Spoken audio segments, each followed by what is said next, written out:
The man was transported into a comic book world, and there, he finally met the goddess he had always dreamed of. But because he knew the original story, he understood one cruel truth. As he was now, he could never protect her. So to make sure she could live a happy life, he decided to become her personal villain. Your little prank is about to end, Egostic. You did well this time. No wonder I accepted you as my rival. I don't need your approval, you worthless piece of trash. So you're the one who kept ruining my games and standing in my way. Today might be the last time we ever play together, because you've grown up now, and you're no longer fit to play my games. So from now on, I won't appear in front of you again. Take care, Stardust. After saying that, he jumped straight off the rooftop. But, with a complicated look on her face, she chased after him, completely unable to understand what had just happened. To explain all of this, we have to go back several years. The man's name was Kim Dane. At first glance, this place looked like a normal modern city, but it was completely different from the world he used to live in. In this world, villains launched terrorist attacks almost every day, while superpowered heroes flew through the skies to stop them. He realized that he had been transported into the world of the superhero comic Stardust. So he decided that, in this new world, he would become a villain made only for her. His villain name was Egostic, and his current plan was simple. Hunt down villains. Using his knowledge of the original story from his past life, he would eliminate future threats while they were still weak, before they became powerful enough to cause disasters. Because he refused to watch those villains hurt his favorite hero, Stardust. And because he knew the plot, he had also awakened his own abilities in this world. Soon, he locked onto his first target. Egostic's first ability was teleportation. The instant he teleported beside the target, he activated his second ability. His second ability was telekinesis. With barely any effort, he took the villain down. That guy had just been looking over the blueprints of a department store. Just as expected, he was planning a terrorist attack. In the later part of the original story, he would grow into an S-rank villain. He would put on a rhino mask and become a monster who slaughtered hundreds of people. Then a voice came through Stardust's earpiece. The Hero Association has received a gunshot report. Please reach the scene within 5 minutes. Before leaving, Egostic left behind his personal symbol. A while later, the Hero Association confirmed that the dead man was the C-rank villain, Rhino. Based on the way this crime was carried out, it was likely the same person who killed the A-rank villain Enzodia and escaped before. Stardust swore that she would catch him with her own hands. After that, the news quickly spread online. An unidentified C-rank villain had been killed, and the killer was another villain. Some people said that if he only hunted other villains, didn't that basically make him a hero? After all, even if villains were sent to prison, they would just escape again. Better to kill them outright.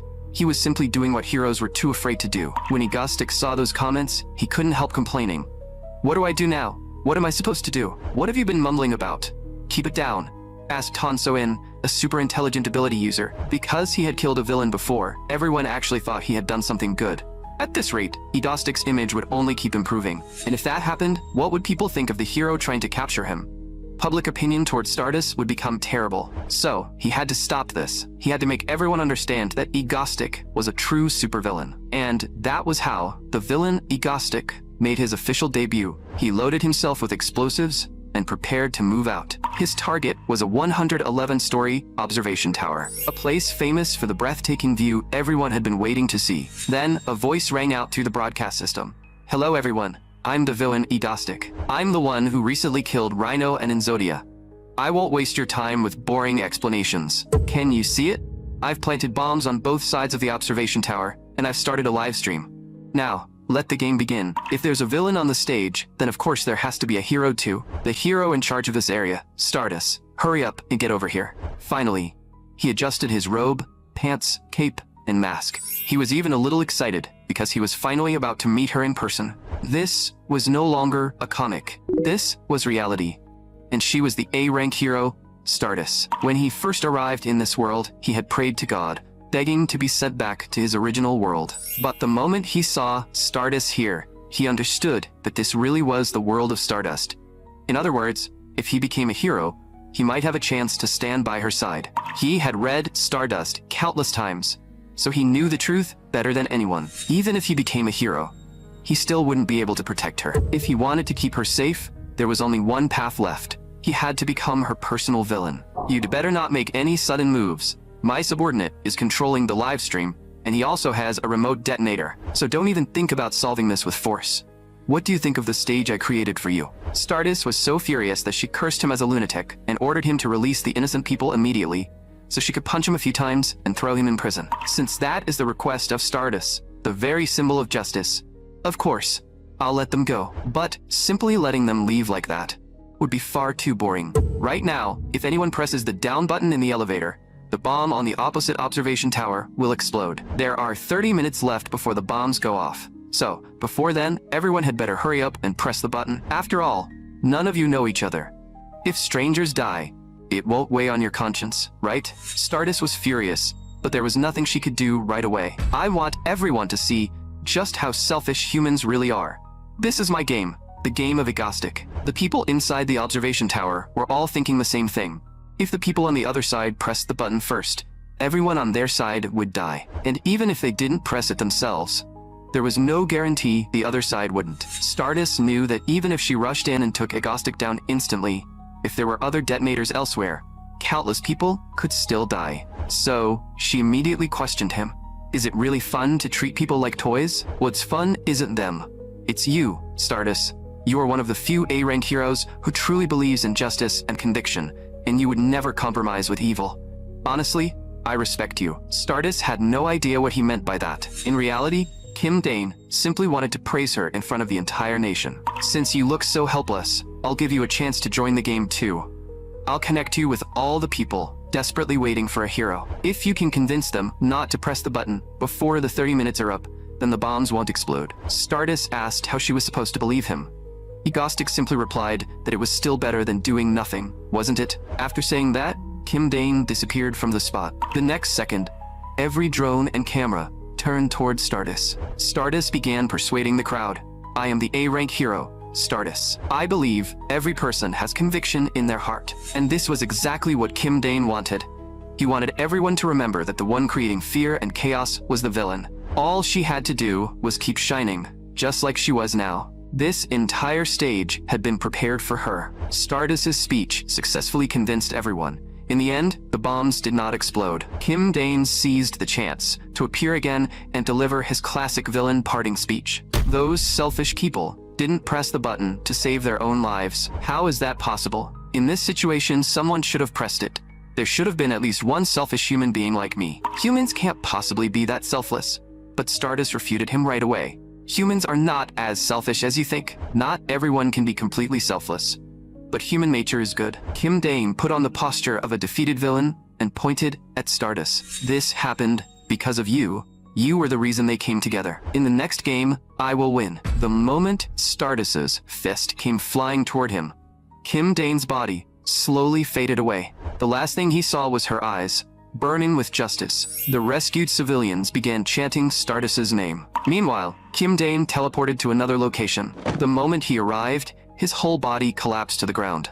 Because his teleportation had a deadly side effect, the damage his body suffered was proportional to the distance he traveled.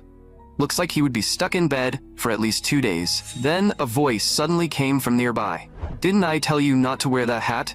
It looks hideous, like something a third-rate villain would wear. Quick, give me some water. I'm dying here. His way of drinking water was a little strange, but at least he managed to drink it. Meanwhile, a breaking news report was airing. Villain appears, 0 casualties. That bastard Agnostic actually played games with human nature, she thought. Next time I'm definitely catching him. At the Korean Hero Association, a meeting was being held. Because a major incident had just taken place. In front of the entire nation, the A-rank villain Agnostic had caused a massive scene. Next came the analysis of Agnostic's profile.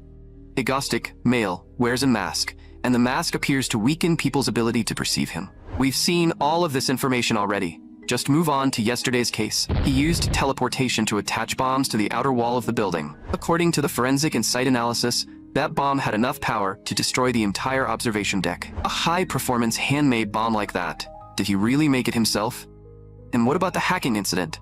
Still no leads? We still don't know how the enemy bypassed the latest defense system.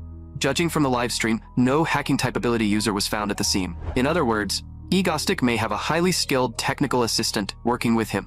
Those bombs may have been made by that person. By the way, he also seems to have a very strong obsession with Stardust. That can also be seen from the messages he left for her at the crime scenes. The president of the Korean Hero Association, Park Junho, looked at Stardust and asked, You met him face to face.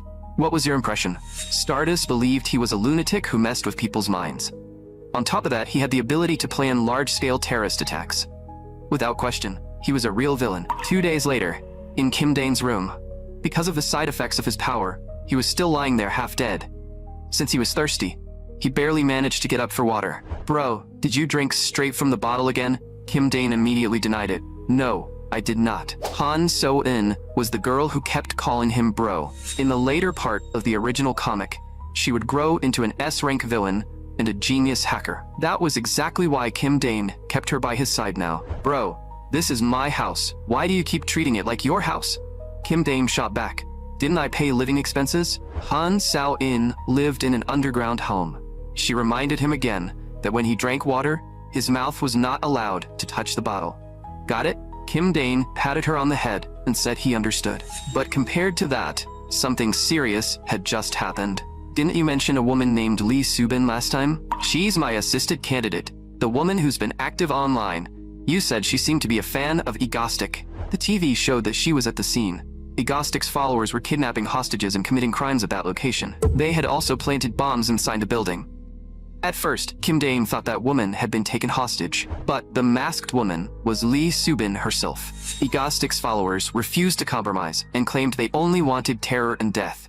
The police had already suffered 3 casualties, and there were still 300 hostages inside the building. Seo-in, our rule is that we never kill ordinary people, so these guys have to be dealt with. Seo-in, you'll help me, right? The girl said she would decide after seeing how he performed. Outside the building, Stardust requested permission to enter, but her superiors ordered her to wait in place. If she rushed in recklessly, the criminals might shoot the civilians. Stardust believed this was all Egostic's fault. In the past, crimes like this were usually committed only by superpowered villains. There had never been a villain who combined superpowers, bombs, and hacking like this. Because of the way Egostic had pushed her into a corner, he had given other criminals inspiration. She never expected copycats to appear the very next day.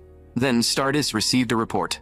Egostic had appeared at the scene, and he was live streaming on YouTube. She opened her phone and immediately saw the footage. Egostic was live, walking into the building as if he owned the place. The masked people shouted excitedly, "Our hero, Lord Egostic, has arrived in person. He would personally kill these ignorant fools." Kim Dane's entire body was aching from the long-distance teleportation, and all of it was these people's fault. 3 o'clock. The guy standing beside the pillar has the detonator. Once he confirmed the target, he immediately activated his telekinesis and took him down. The masked criminals instantly realized something was wrong and shouted, "He's not Egostic, he's a hero's dog pretending to be Lord Egostic." Their guns were immediately pointed at them. After all, I don't need stupid followers like you. Kim Dane used telekinesis to seize control of their guns. Then he took them down one by one. Viewers on YouTube were completely confused. Wasn't Egostic on their side? Why was he killing them? Stardust also received her orders and entered the scene immediately. Her mission was to secure the hostages from both the terrorists and Egostic. Soon, only one criminal remained. Then, a voice came through Kim Dane's earpiece. "Bro, don't kill that woman." After checking the situation, they confirmed that the woman had been dragged there by force and had not actually joined the crime. Thinking she was about to die, the woman finally broke down crying. Kim Dane tore off her mask, and she was none other than Lee Subin, the person they had been looking for. She kept crying and saying she knew she was wrong. Kim Dane looked at her and asked why she kept crying. Then he turned to the hostages trapped inside and apologized.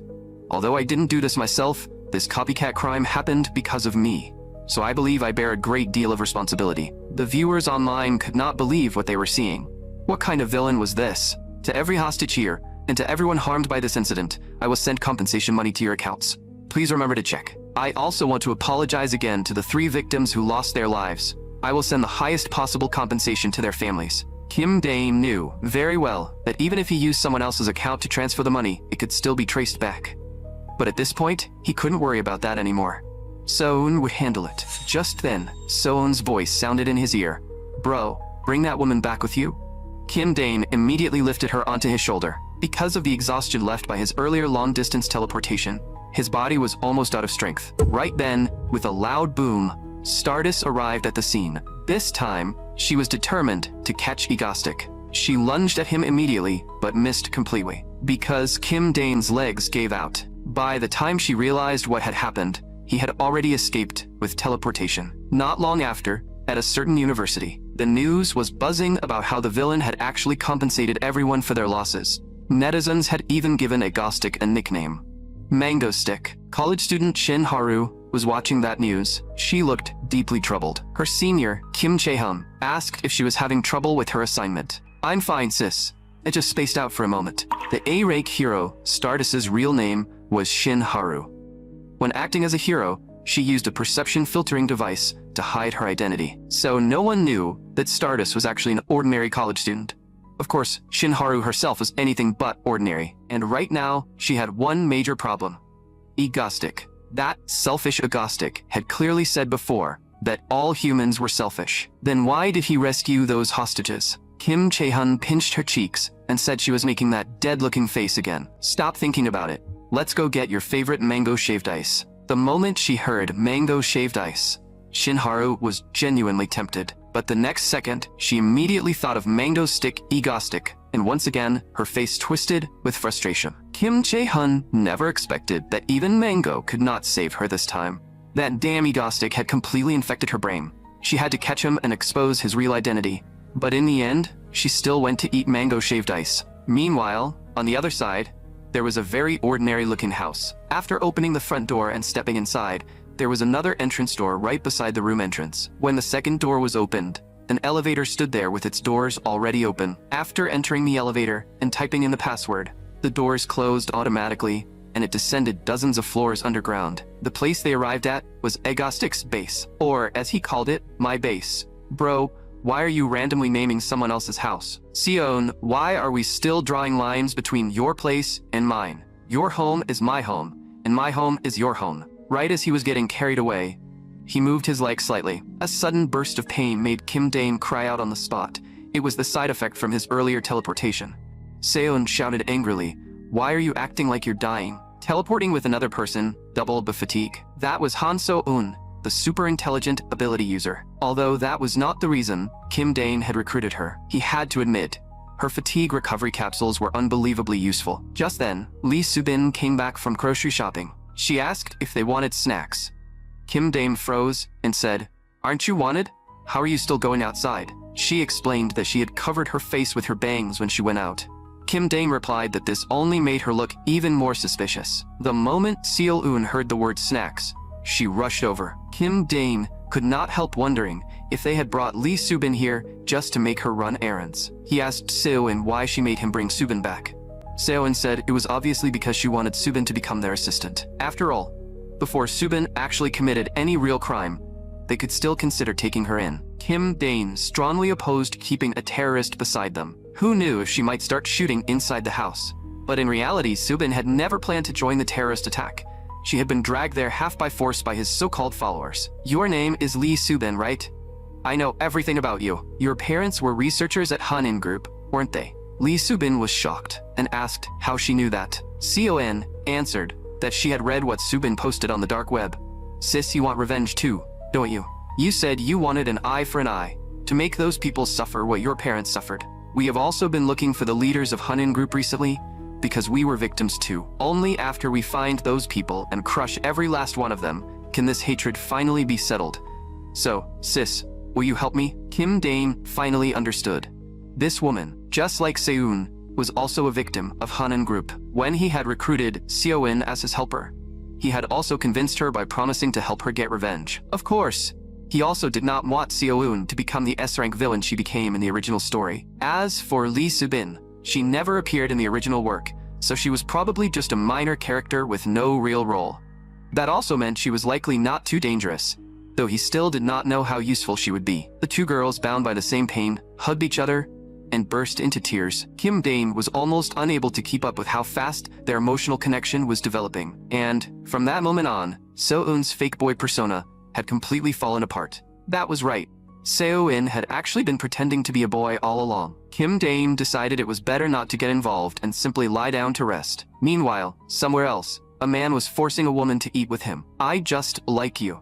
Do you really have to look that miserable?" Then a police officer arrived and said someone had reported him for using violence, so he needed to come to the station. The man immediately ordered him to get lost. The officer said coldly That is resisting arrest. I'm taking you in." The man sneered. "You're just a cop. What are you so proud of?" Then he activated his power. He teleported the officer straight to a rooftop. Then he kicked him off the building. That man was the A-rank villain Kim Hak-chul. In the original story, this villain was actually more popular with the public than heroes, which left the heroes confused and depressed. And that led to the future supervillain she would become. The S-rank villain, the White Witch Han So-eun. Her opponent was still Stardust, but the current Han So-eun was nowhere near that stage yet.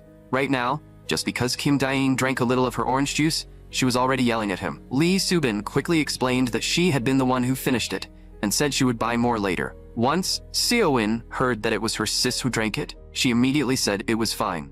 Kim Dae-in finally understood.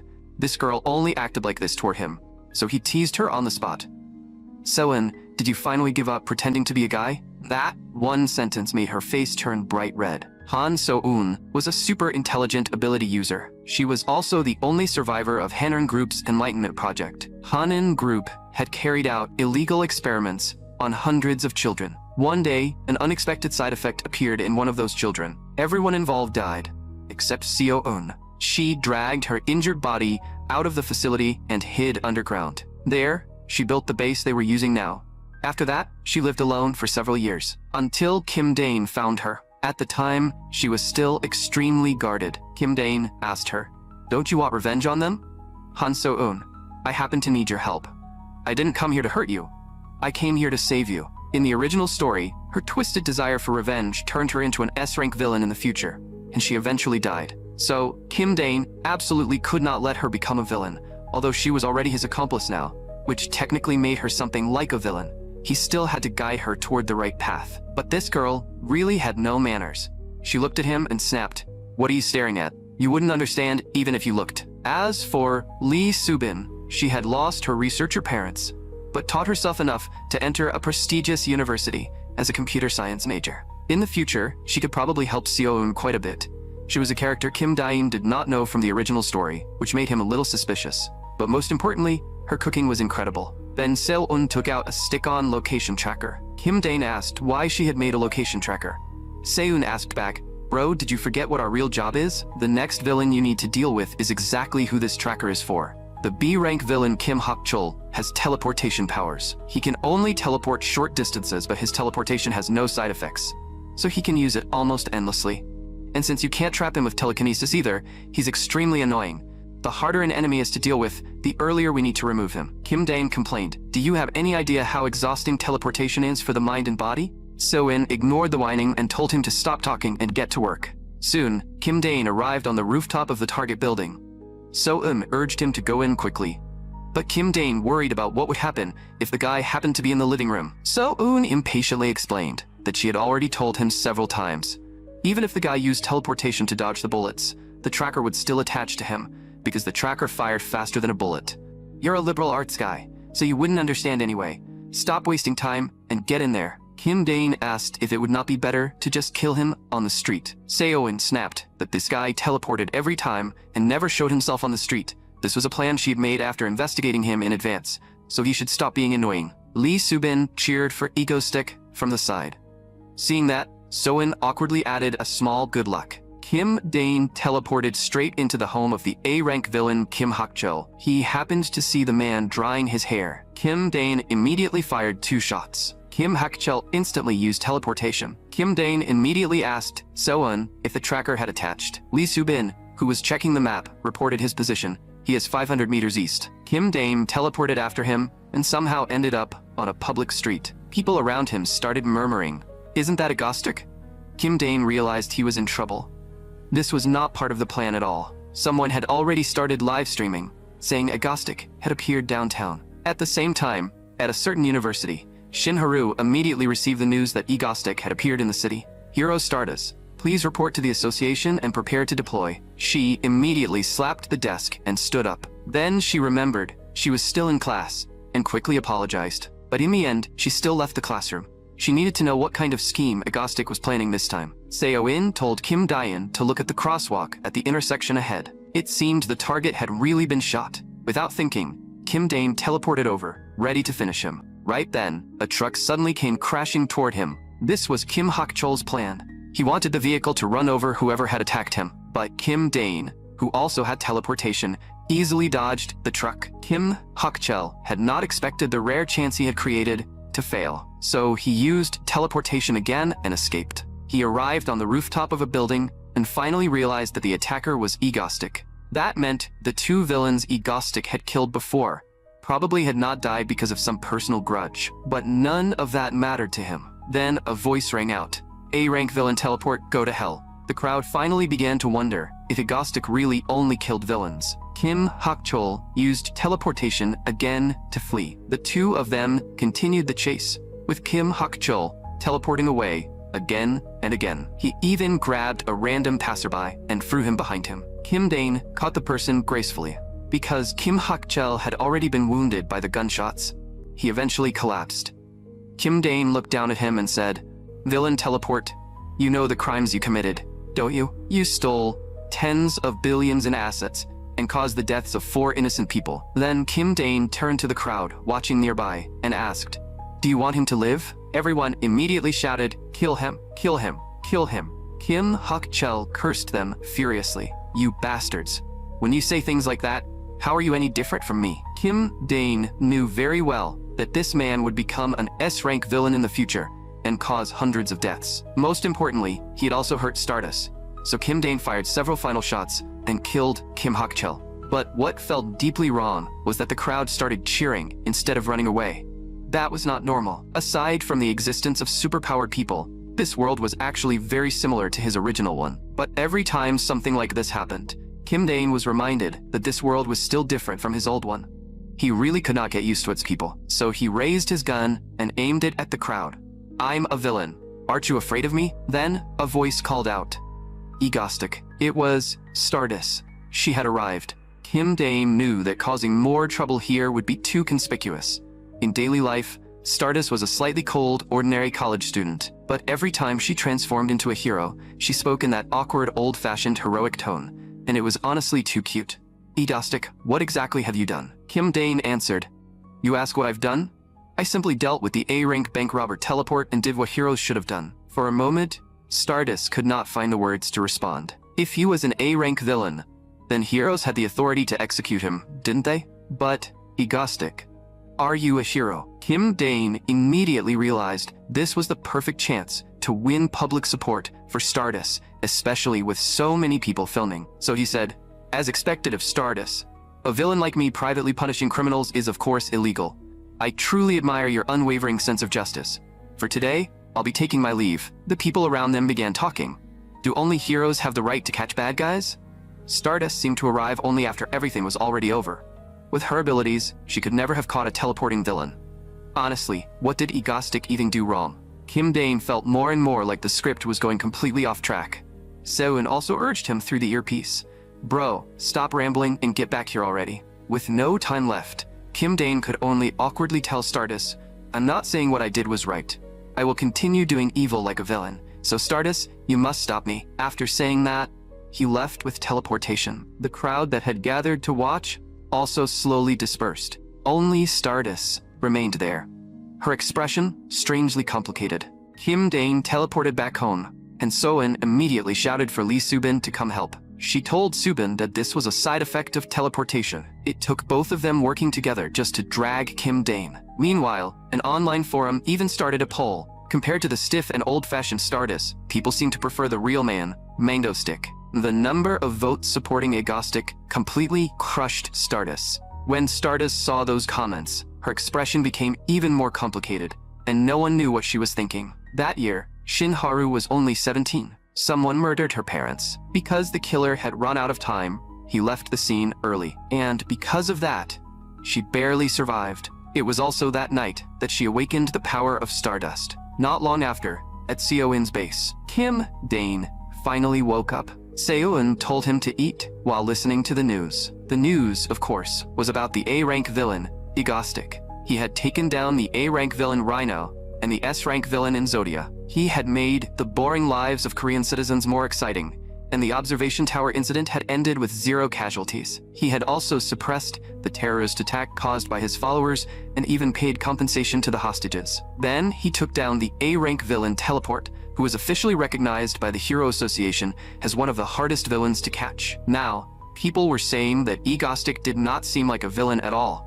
One related post even had 7,842 upvotes and only 12 downvotes. Some people believed Egostic was far stronger than Stardust, and that Stardust had not really done anything. After all, Egostic had already caught 3 or more villains. Meanwhile, Stardust, as one of the 3 A-rank heroes, did not seem to have any major achievements. Shadowwalker and Frostblade had both saved dozens, even hundreds of people. Compared to them, Stardust really seemed like she had done nothing. And now, Egostic even had his own fan forum. Kim Dane could not understand these lunatics at all. Why would anyone create a fan forum for a villain? He could not let this continue.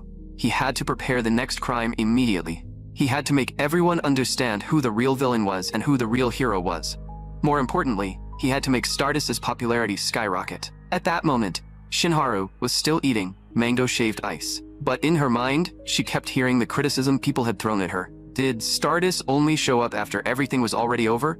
With her strength, she could never catch a teleporting villain anyway. Compared to heroes who only gave villains light punishment, the citizens preferred Egostic, who killed villains directly. She could not understand why she was being criticized when she had worked so hard. She slapped her cheeks, trying to pull herself together. Then, a voice asked what was wrong. It was her senior, Kim Chae-hyun. She told Shinharu that the weather was so nice, so she should take a break once in a while. Then she pulled out her phone, wanting to show Haru something interesting. It was something that had become extremely popular lately. Egostic's official fan forum, the Mango Crew. Apparently, everyone had been really into Egostic lately. Shinharu never expected that even Chae-hyun would like that guy. And the bigger problem was that Egostic was live streaming right now. Shinharu immediately received a message. This time, Egostic had once again called out Stardust by name. The association told her to report in immediately, then head to the scene. Haru could only say goodbye to Chae-hyun and leave. This time, she would definitely catch him. The location was a remote railway. Kim Dane was live streaming from there. As expected, the viewers were extremely hyped.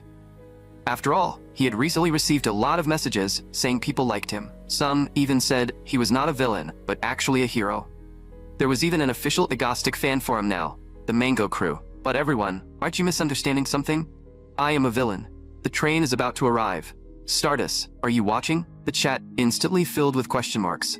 Then one comment appeared. Even at a time like this, he's still calling for Stardust. That's true love. The rules of the game are simple. Will she choose to save one person or 5 people? Or will she sacrifice the few for the greater good? If you pull the lever, the people on the other side will have to say goodbye. And if you try to save all of them, I will blow up this train immediately. You only have one choice. At that moment, Stardust finally rushed onto the scene. For a moment, she did not know what to choose. If she tried to save them all at once, the passengers on the train would be in danger. She had to find a way to save everyone. But the train was already about to come crashing through. The crowd believed that saving 4 people was obviously more important than saving 1. But Kim Dane knew Stardust was not that kind of person. She chose to charge straight toward the train. At that moment, the one controlling the train was Lee Subin. Kim Dane put on an exaggerated act and shouted, "What is Stardust doing? She'll be crushed if this keeps up. Why is she trying to get herself killed?" Someone commented that this guy really was a total tsundere. Stardust managed to stop the train, but its speed was still increasing. That was because Lee Subin, who was controlling the train, had fainted from fear. Still, so far, everything was going according to plan. If not for the fact that Shadow Walker acted at night, Kim Dane could have carried this whole thing out more comfortably after dark. But secretly preparing a crime in broad daylight required him to watch out for far too many things. After putting all of this together, Kim Dane even felt a little proud of himself. In the original story, Stardust would become depressed after defeating villains, but she would also grow stronger through those battles. Now Kim Dane had already taken those villains out for her, ahead of time. But without this crisis, she would lose her chance to grow. That was why this train incident was the training ground Kim Dane had prepared for her. Of course, on the surface, he still had to act innocent and make everyone believe this had not been intentional. But in reality, every bit of it had been intentional. Stardust's powers were strength and flight, but both of them were still missing that final 2%. And because of that tiny gap, she had not yet become a complete A-rank hero.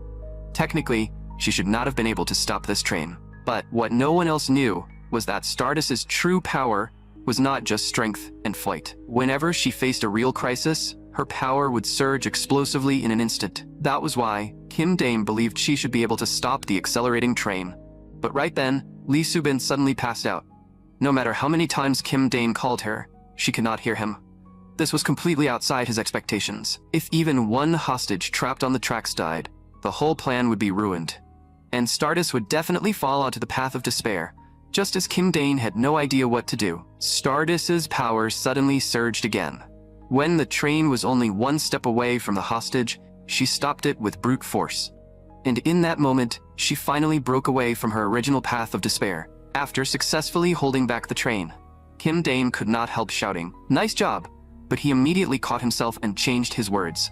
She actually stopped it. The result was not exactly what he had planned, but she still solved the double bind in her own way. Some viewers in the comments wondered why Agostic had just shouted "nice job," but overall, public opinion had completely shifted towards Stardust. This incident finally improved her reputation, and that was exactly the reaction Kim Dane wanted.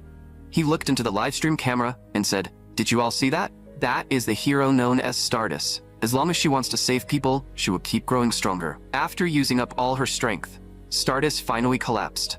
Seeing that, Kim Dane quickly teleported over to check on her. She barely opened one eye at the very end and saw that the person standing before her was Agostic. "Well done.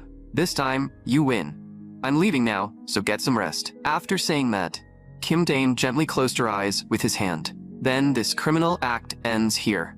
Thank you all for watching. And with that, the live stream ended. But the viewers were all left wondering about that strange atmosphere between the two of them. The next morning, Soeun started yelling for him to wake up. She complained that he had only carried out one criminal attack, so why did he look this worn out? Even so, she still cooked 3 bowls of instant noodles and brought them over. Lee Subin could hardly believe that Soeun had made them herself. Kim Dane patted Soeun on the head and thanked her with a smile. After the 3 of them finished eating the noodles, they prepared to check the news. They wanted to see how the media would report yesterday's glorious achievement. Kim Dane believed his villain image had definitely been established this time. While Stardust's popularity must have skyrocketed too, it was the perfect 2 birds with 1 stone. But the moment Seon saw the headline, she burst out laughing. The next news story actually said that Stardust and Agostic were rumored to be dating. The report continued, saying that yesterday morning, after the A-rank hero Stardust stops the train, everyone should look at this photo. From the picture alone, the relationship between this villain and this hero looked exactly like a couple. Shin Haru happened to see that news as well. She was so furious that she crushed the cup in her hand, completely unable to understand what these people were even talking about. The broadcast continued. Korea's most popular villain, Agostic, and the rising star hero Stardust were rumored to be in a passionate relationship. As for why rumors of their romance had spread, please take a look at this reference photo. In the picture, Stardust's name was written on the bomb, and the key point was that it was not just her name. It said the bomb was a gift for Stardust. Next, look at this scene. Look at Mango Stick's gentle eyes. Do you all see that? If that is not love, then what is? After Mango Stick gently touched her, Stardust closed her eyes and finally fell asleep in peace. If that does not count as dating, then what exactly does? At school, Shinharu was still watching the video. She could only wonder if everyone had lost their minds. How could they possibly say she was in love with a lunatic villain like him? That would never happen. Absolutely never. And yet for some reason, hatred and disgust kept boiling up inside her. But mixed in with those feelings, there seemed to be something strange that even she could not explain. Just then, Kim Chae-hyun came over to her. "Haru, today we're going to heal that poor soul of yours, the one your assignments have completely destroyed. Let's go have some fun." Meanwhile, inside Seon's secret base, Han So-eun was rolling around on the floor, yelling that she wanted to go out and have fun. After all, they had already carried out 2 criminal operations. Kim Dane agreed to let her go out. So-eun immediately sprang up from the floor and cheered. After all, in the original story, that man was clearly a supervillain, yet he had still made the female hero show an expression like that. 3 years ago, at the Hero Association. At the time, the association was introducing a piece of equipment that was essential for every hero. It was called the perception filtering device, commonly known simply as the filter. Once a hero entered the device, a filtering layer would form over their face. When ordinary people saw them, it would create an effect similar to face blindness. But if a hero exposed their real face directly to someone who knew them, the filter would stop working. Everyone present knew exactly how dangerous it was for a hero's real identity to be exposed. It would not just destroy their career, their entire life could be ruined. So this was something they had to remember. And right now, Crocodile Man had appeared and was causing destruction everywhere. Shinharu had no time to go back to headquarters and apply the filter, but she believed that a hero should not run away in a situation like this. So she prepared to stop hiding her true identity and directly take down Crocodile Man. Just then, someone shouted, "It's Agostic! Agostic is here!" Shinharu heard that voice, too. The true great villain of this era, the public enemy of Korea, was none other than me, Agostic. Kim Dane knew that in the original story, Stardust had suffered greatly after her identity was exposed. For a hero, an ordinary daily life was extremely important, so he immediately provoked Crocodile Man. "You're nothing but trash." Crocodile Man recognized him too. The man in front of him was Agostic, the villain who had been acting all lovey-dovey with Stardust. The live stream comments immediately pointed out that Stardust's obsessed fan, Crocodile Man, had arrived. Crocodile Man climbed along the wall at high speed. Then, he leaped onto the rooftop and charged straight at Kim Dane. Kim Dane teleported once and appeared directly above his head.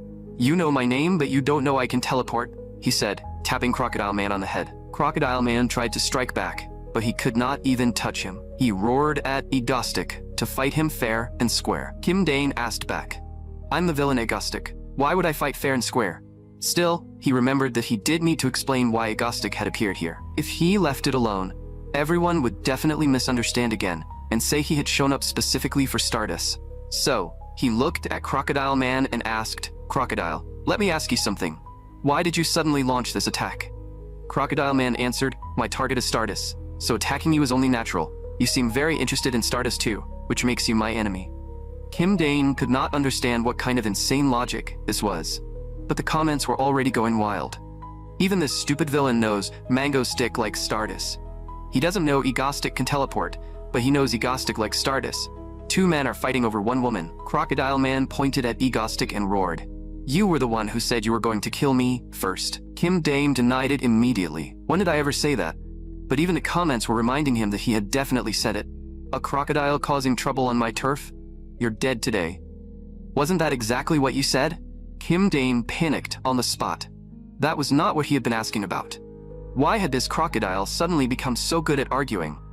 Worse, the comments were all saying the crocodile was right. Seeing Agostic still playing dumb, Crocodile Man let out a furious roar, and a fireball began forming inside his mouth. Kim Dane immediately realized what it was. Was this Crocodile Man's special move? That kind of attack still would not be able to touch him. But if it even grazed him, he could die on the spot. So Kim Dane brought out the weapons he had prepared in advance.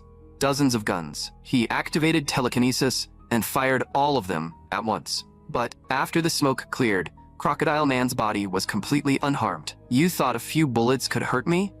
But Kim Dane only smirked, because this was exactly what he wanted. He needed the enemy to let his guard down. The next second, he threw away the mask on his face. At the same time, he pulled out the gas mask he had prepared beforehand. Then, he threw a spherical bomb at Crocodile Man. The bomb landed perfectly inside Crocodile Man's mouth. With a thunderous boom, it exploded. In the original story, that tough hide had caused Stardust plenty of trouble. How could Kim Dane possibly not prepare for it? The comments immediately exploded. Everyone was saying the association should just appoint Mango Stick as a hero already. After doing all that, he was still calling himself a villain? But because he had used too much power just now, Kim Dane's body was almost at its limit. He had planned to use telekinesis to put the weapons away again, but his stamina was completely drained. Even raising his phone had become difficult. So he hurriedly explained to the livestream that he had only come here because he hated that crocodile guy. There was no way he had defeated a villain for Stardust, and definitely not for Justice. The comments immediately teased him, saying that made perfect sense. Just then, Stardust finally arrived, after changing into her gear. Looking at the fallen Crocodile Man, she asked, "Did you defeat him?" Kim Dane answered, "He was in my way, so I got rid of him." Stardust immediately questioned him. "Why?" Kim Dane answered coldly, "Because he loudly claimed that you and I were acting all lovey-dovey, and that annoyed me." After that, Kim Dane turned off the audio on the livestream. Then he quietly said to Stardust, "Stardust, don't ever show your real face in front of people like you did today. Once your identity is exposed, your life will become a nightmare." Before Stardust could understand what he meant, Kim Dane turned back to the viewers and announced, "That's all for today's livestream. There will be a major event next month, so stay tuned. The comments immediately demanded to know what the two of them had talked about while the sound was off. But before Stardust could say anything, Kim Dane teleported away. After returning to Seoin's base, Kim Dane coughed up several mouthfuls of red liquid, and his whole body looked far more haggard. The next second, he collapsed unconscious inside the base. Meanwhile, Stardust picked up the mask Kim Dane had left behind. She could not help murmuring, "How does he know what I'm thinking?" After returning home, Shin Haru checked the news online. The headline read, "The A-rank villain Crocodile Man, who caused chaos at the ice cream festival, has been detained." After being subdued by Agostic, he was transferred to the Eastern Superhuman Detention Center. Agostic, an A-rank villain himself, arrived faster than anyone else. Is he really still a villain? By now, he even had a group of die-hard fans. Shin Haru felt a headache coming on just from reading it. She slowly realized that aside from herself, everyone seemed to like Agostic, even the ice cream vendor. But back then, Agostic had said something to her. "Don't ever show your real face in front of people like you did today." She could not help wondering, were the others right? And was she the only one who was wrong? Meanwhile, Kim Dane was still unconscious on the other side. Seoin blamed all of it on Stardust. And while she was still complaining, Kim Dane finally woke up.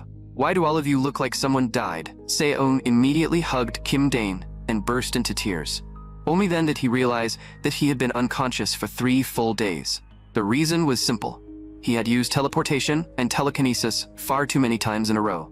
With red eyes, Seoin told him that from now on he had to take better care of his body. Kim Dane never expected this girl to actually cry for him.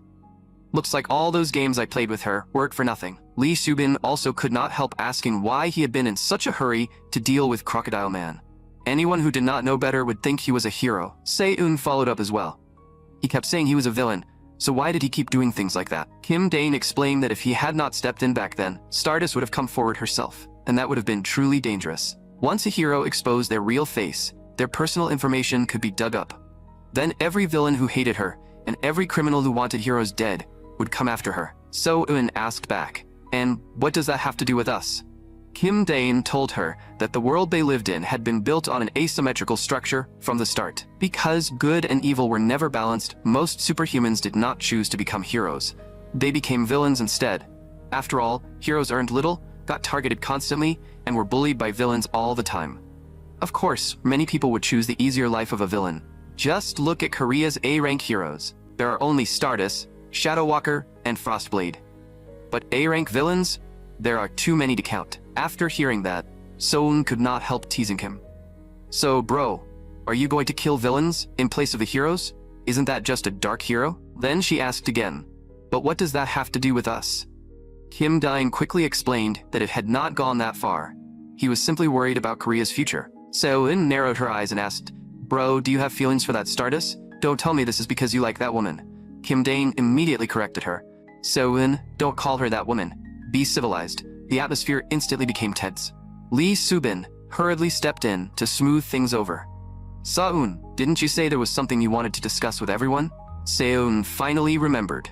"Right, summer is almost here, so let's go on a trip." Kim Dane said going on a trip was fine, but before that, they had to carry out one more criminal operation to lower everyone's favor toward him and raise Stardust's strength. After all, there was no guarantee another guy like Crocodile Man would not appear again.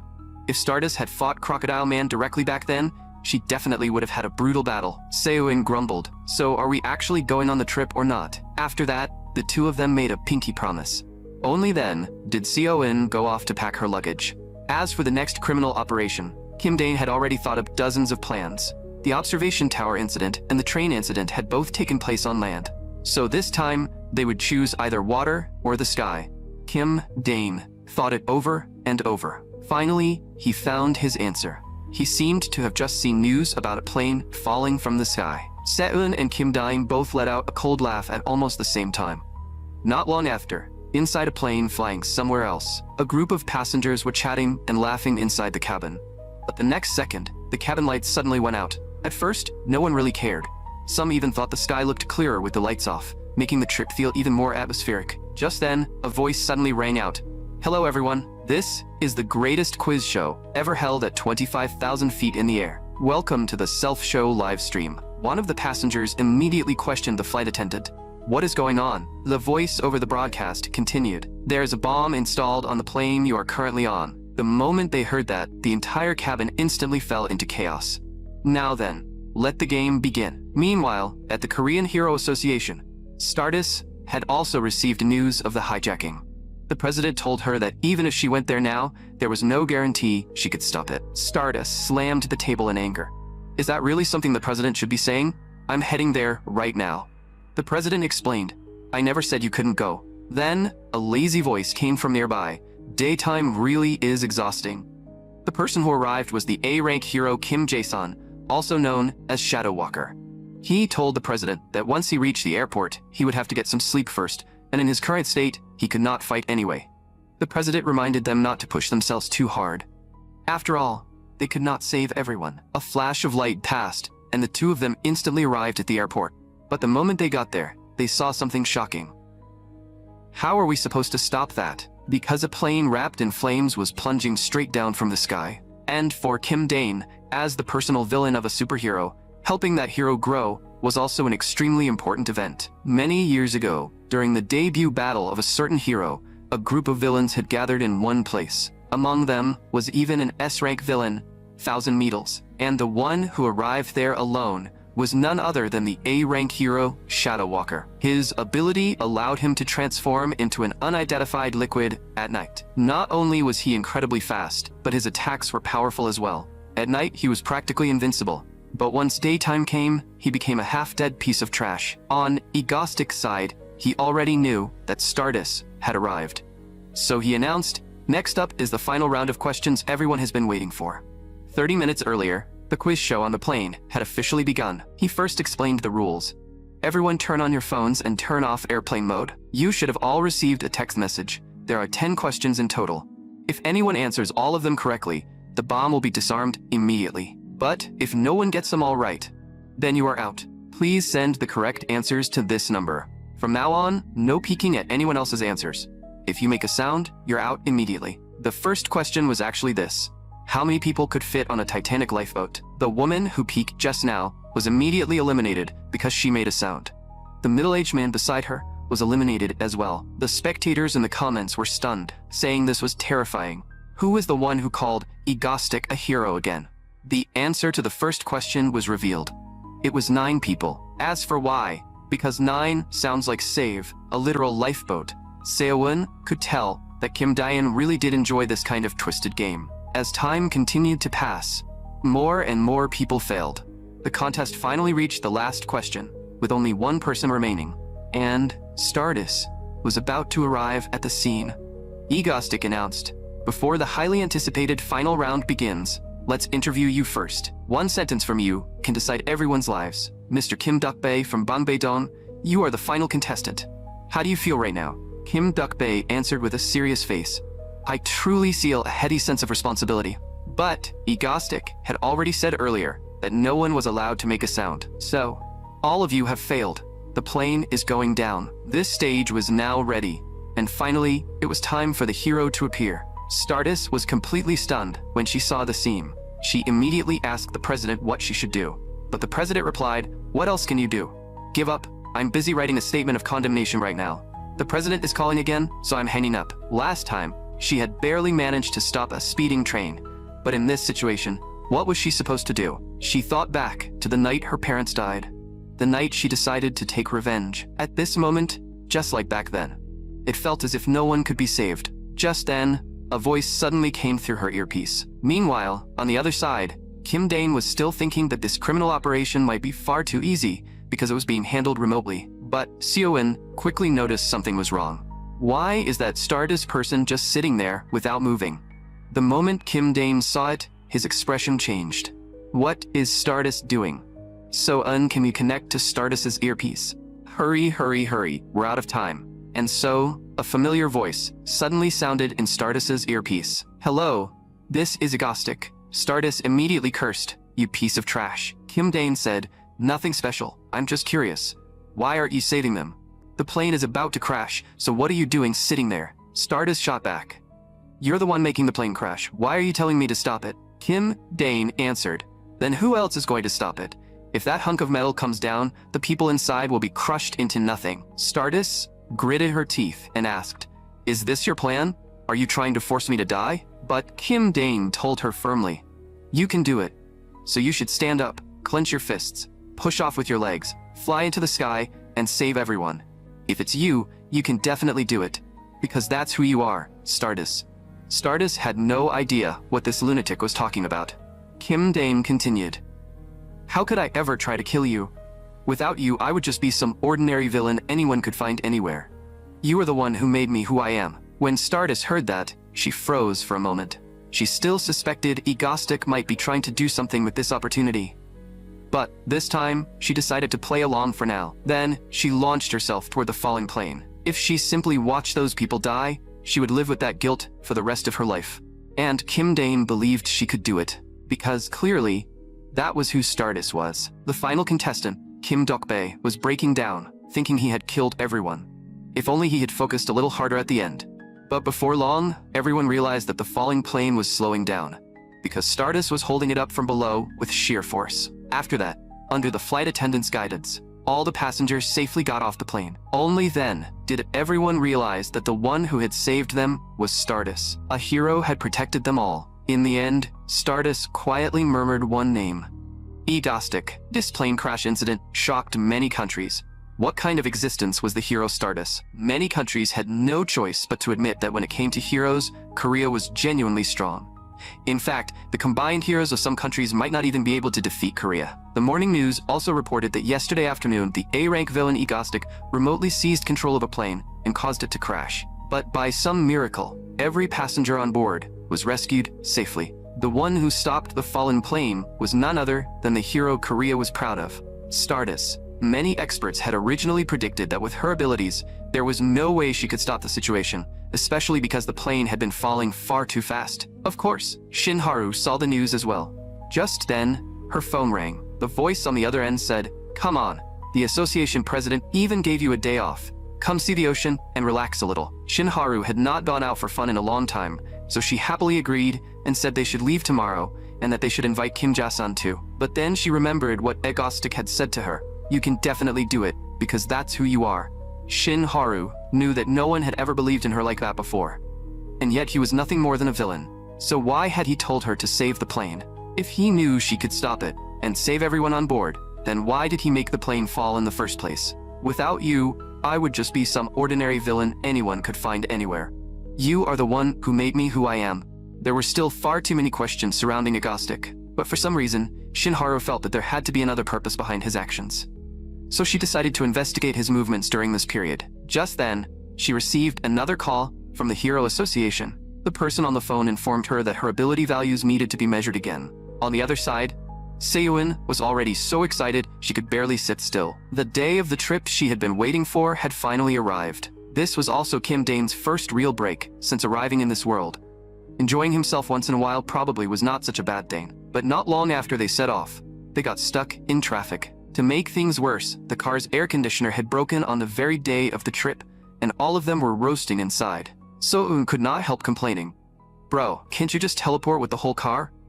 Kim Dane immediately replied, "The side effects would kill me on the spot. Let's solve this at a rest stop first." Seo-eun grumbled that they should have just taken the train.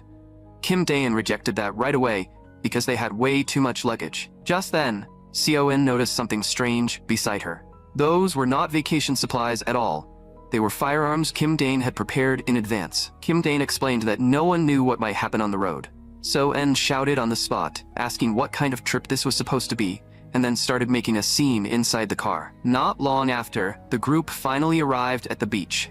Lee Subin thoughtfully bought drinks for everyone. With her face slightly red, she said, "I've always been really grateful to you." Kim Dane was confused. "Grateful for what?" Lee Subin answered seriously, "For everything. First, thank you for saving me. And thank you for always treating me so well." But Kim Dane said, "What are you talking about? I'm the one who should be thanking you. You handle the housework, and most importantly, your cooking is amazing." After hearing that, Lee Subin said softly, "Hearing you say that really makes me happy." But Kim Dane could not shake the feeling that this atmosphere was just like a death flag in a comic. Was she about to betray him? He even started wondering if something had been slipped into that drink. Meanwhile, at the Korean Hero Association, 2 staff members were discussing the results. I don't think we measured it wrong. According to the data, she should not have been able to stop that plane. The other person said, that's exactly why the data must be wrong.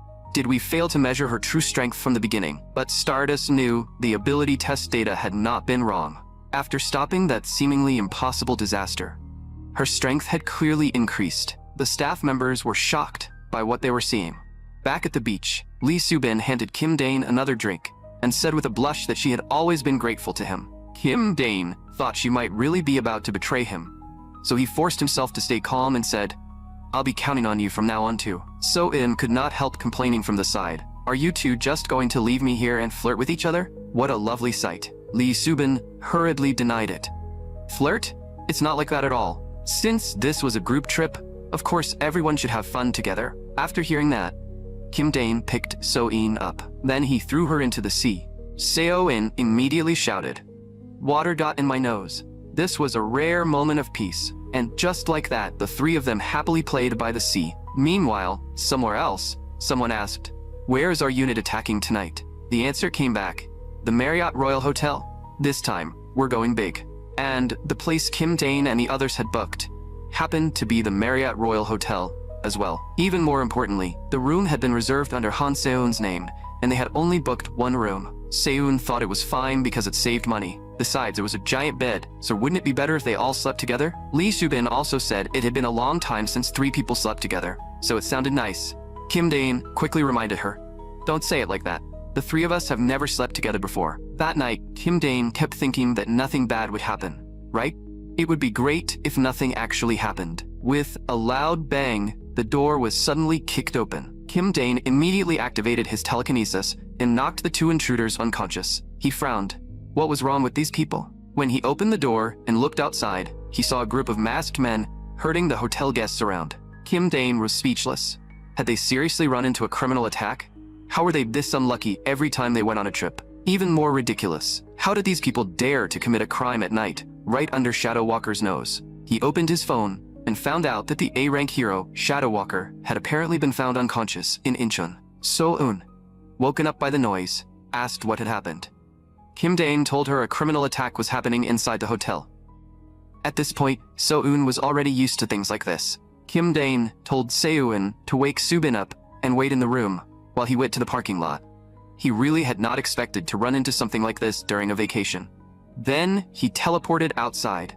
If he did not deal with this, there was no way they could leave. He never thought he would actually have to use his emergency backup mask. Kim Dane let out a cold laugh. He wanted to see which bastard had dared to ruin his vacation. Then he used teleportation again to deliver earpieces to So-un and Lee Subin. Now they could begin. So-un was confused. Why did bro look so happy? At that moment, most of the hotel guests had already been gathered together. The leader of the group was the A-rank villain, Monkey Wrench. He ordered his men to contact the Hero Association immediately, saying they had hundreds of hostages. If the money was not transferred right away, he would slaughter every last hostage. Just then, a voice suddenly rang out. This boring little terrorist act ends here. Kim Dane activated telekinesis. In an instant, he seized the weapons from the goons and took them all down. The hostages panicked at the sight. But that one move had also used up the telekinesis he had stored for several months. Right after that, he launched another attack at Monkey Wrench. But Monkey Wrench dodged it. Kim Dane mocked him coldly. So, this is the kind of trash mob you use to commit crimes. Monkey Wrench was so furious that he pulled out his weapon. With a bang, the bullet struck Kim Dane in the abdomen. Kim Dane forced himself to speak. You only had 1 bullet? Is that all you've got? In reality, the situation was already extremely dangerous. If he moved carelessly now, he would probably bleed out and die on the spot. His instincts were screaming at him to run immediately. Monkey Wrench had originally planned to take advantage of Shadow Walker's absence, grab a quick fortune, and escape. But he soon guessed that the man in front of him was Egostic. Was he also on Egostic's list of villains to kill? Was that why Egostic had been hiding here? Kim Dane noticed his hesitation and said, Monkey Wrench, you look nervous. I'll give you a chance to run. Monkey Wrench angrily demanded. What kind of scheme are you plotting? Kim Dane asked back. Scheme? Is that the only thing your brain can think about? You've completely ruined my vacation. So you'd better stop annoying me and get lost while I'm still kind enough to warn you. But inside, He was desperately praying, "Stop thinking and leave already." He was so dizzy that he could barely keep his eyes open. Monkey Wrench finally reached a conclusion. This was his chance. As long as he survived, he could always rise again. One day, he, Monkey Wrench, would become the king of Korea. He could not die in a place like this. The next second, he turned into a streak of light and shot out of the hotel. Just then, a fist suddenly swung toward Monkey Wrench. With a single punch, he was sent flying right back. The person who arrived was, of course, Stardust. She said coldly, "You're surrounded. Drop your weapons and surrender, Monkey Wrench gang." But when she finally looked around, she realized that all of them were already lying on the ground. Right after that, the A-rank hero Frostblade also arrived. Looking at the mess, he could not help commenting, "Impressive. You spread one fake news story about Shadow Walker passing out, and then you actually came out to commit a crime?" Then the A-rank hero Shadow Walker arrived as well. But the next second, all of their eyes landed on Kim Dane, who could barely move. Kim Dane could not understand why these people had all come from this direction. Stardust asked cautiously, "Who are you? Are you the one who suppressed this criminal attack?" Kim Dane knew that if he lost focus for even a moment, he might actually die here. Fortunately, they did not seem to know he was egostic yet. For now, he just had to stall until his body recovered enough to teleport twice. So he forced himself to act calm and said, "Who am I, you ask? I'm an S-rank hero who secretly operates in Korea while hiding my identity." The moment they heard that, the three A-rank heroes clearly did not believe a single word. Frostblade frowned. "The association has no records of any S-rank hero. What nonsense are you talking about? Who are you really?" Kim Dane immediately shot back. "A-rank hero Stardust. Do you not understand what secret operations mean?" Then he looked toward Frostblade and Shadow Walker. "I'm a hero who was active in the generation before yours." In his earpiece, Lee Subin and Soun had no idea what Kim Dane was trying to do. But Kim Dane kept putting on an act. "When you meet a senior, aren't you supposed to greet him first? How rude." Stardust stared at him with an unconvinced expression. Kim Dane looked at her face and continued, "Judging from that expression, you clearly don't understand what I just meant. Fine, then I'll tell you. Listen carefully. I am a hero." Just then, he happened to notice a child nearby with pineapple and mango patterns. So Kim Dane forced himself to say, "I am the hero, Apple Mango." The crowd nearby immediately started muttering about how lame that name was. At that moment, Frostblade also checked with the president, and the association really did not know anyone named Apple Mango. Frostblade pressed him again. "There is no hero with that name. Who are you?" Kim Dane kept forcing himself to hold on.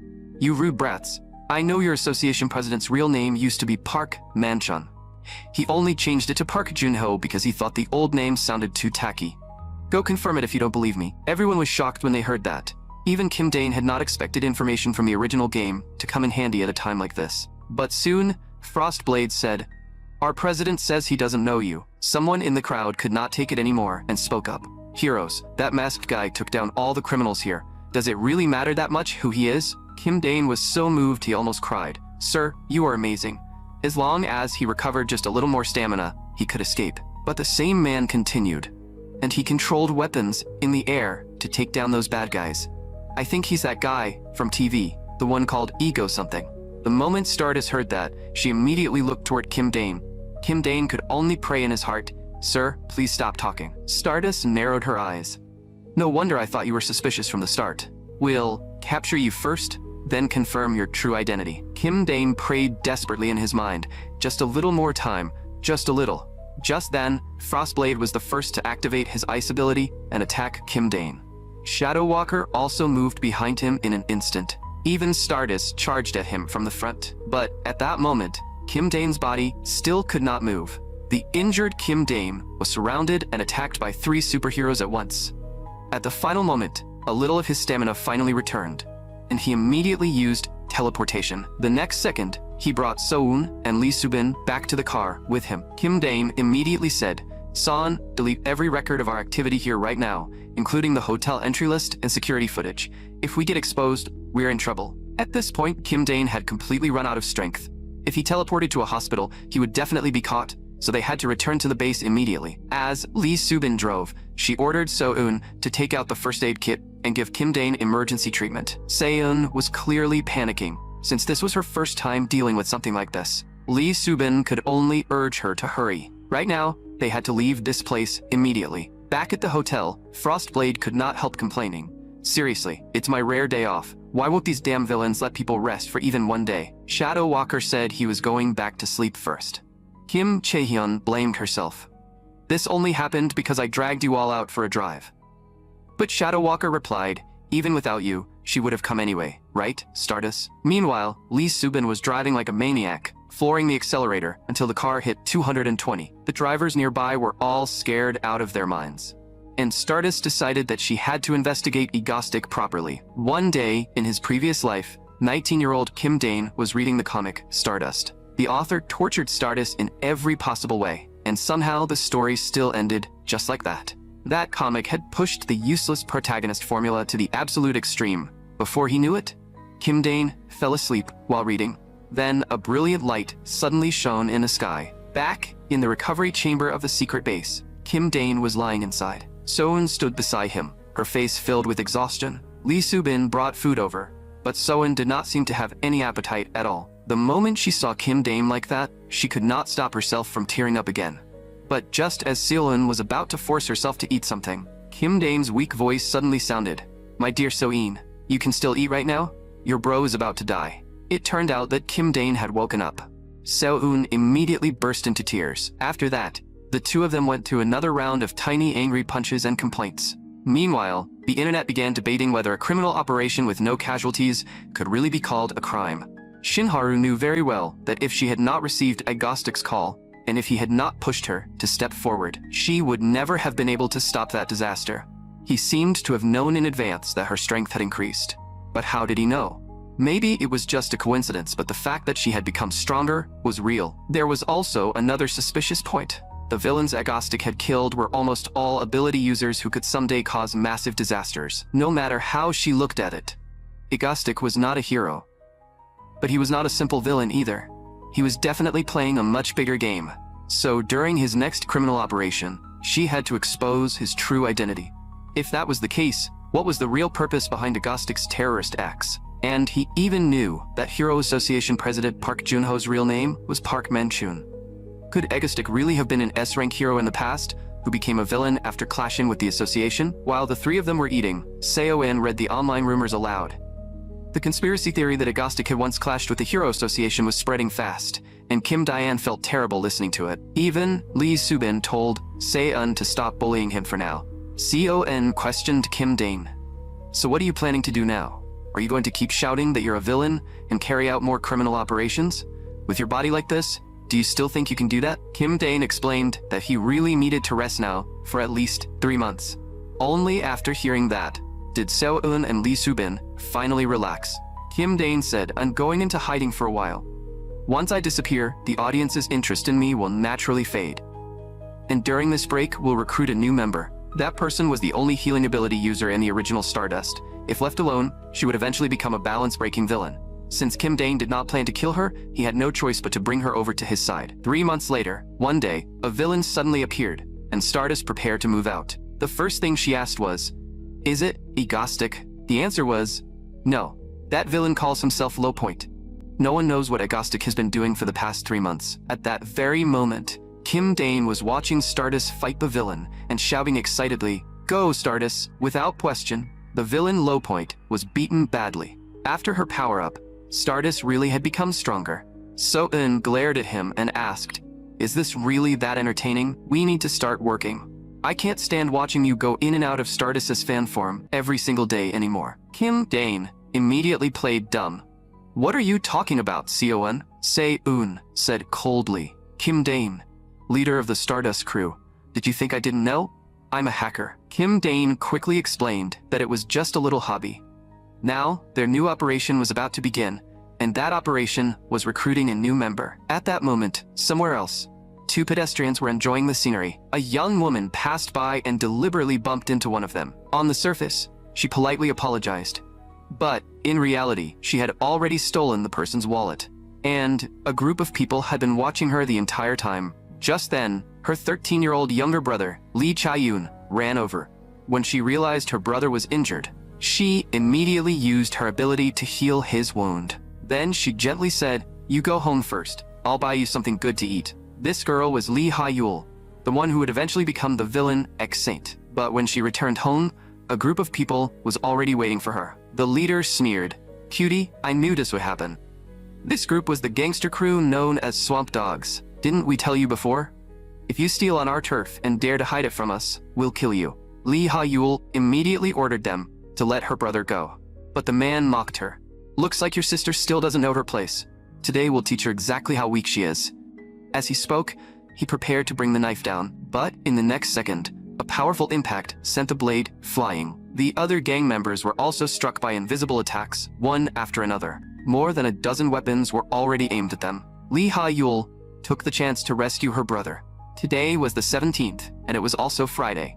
According to the original story, today was supposed to be the day her younger brother Cha-yun died at the hands of the gangsters. From that day on, Lee Ha-yul would completely snap and walk the path of a villain. If Kim Dane had arrived even one step later, things would have gone terribly wrong.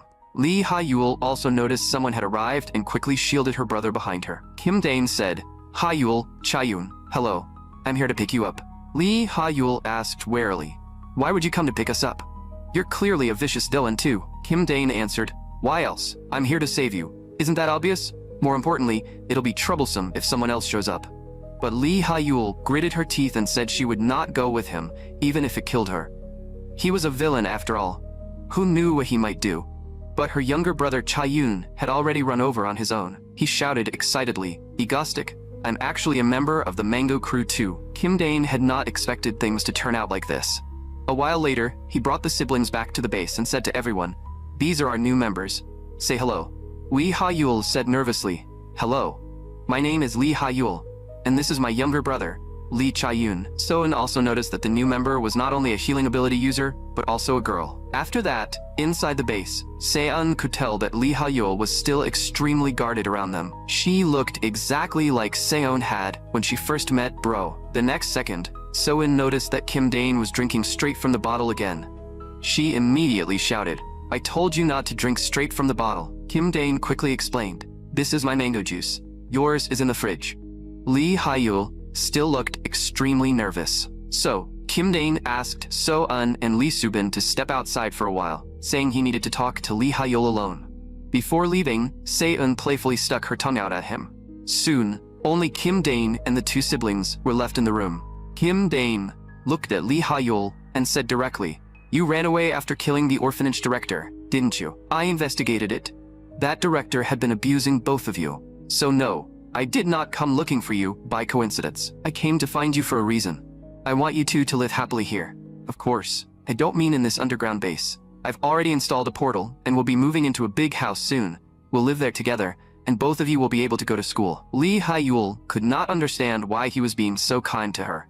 They had only met today, but Kim Dane said, "It's because I have a younger sister about your age. That's why I'm doing this." Lee Cha-yun excitedly said that he had watched all of the Mango crew's criminal activities, and more than once. Kim Dane smiled and said, "So let's live together. It'll definitely be fun. We're not as bad as you think." Then Kim Dane brought the siblings over to the portal. Lee Ha-yul was still wary, but since her brother had already followed him, she had no choice but to go along. Kim Dane asked, "Do you like it here? This is the house we'll be living in from now on." Cha-yun seems pretty happy with it. "I live on the 3rd floor, and I arranged 2 rooms for you on the 2nd floor. You can stay there. Don't worry about tuition. You're at the age where you should be studying, and I happen to be insanely rich. If you don't know what to do yet, stay here for a few days and think it over. You can back out anytime." Lee Ha-yul thought about the gangsters from before and realized she did not dare go back anyway. And since her younger brother seemed to like this place too, she finally had no choice but to agree. Kim Dane smiled and said, "Then stay here. From now on, let's get along." He had successfully recruited the healing ability user, but Kim Dane felt like he had forgotten something again. What was it? Meanwhile, Shinharu was still reading news on the forum. Was Egostic really dead?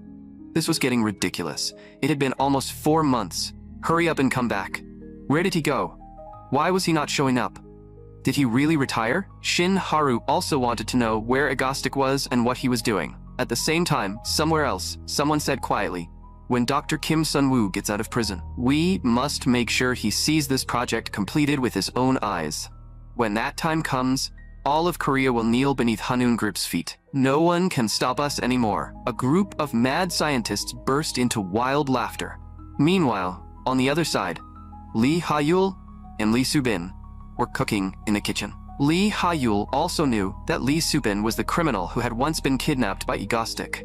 4 months had already passed since that incident, and unlike all the wild rumors back then, Lee Soo-bin was now living happily. Kim Dane, the true identity behind Egostic, had even moved everyone to a house with better sunlight.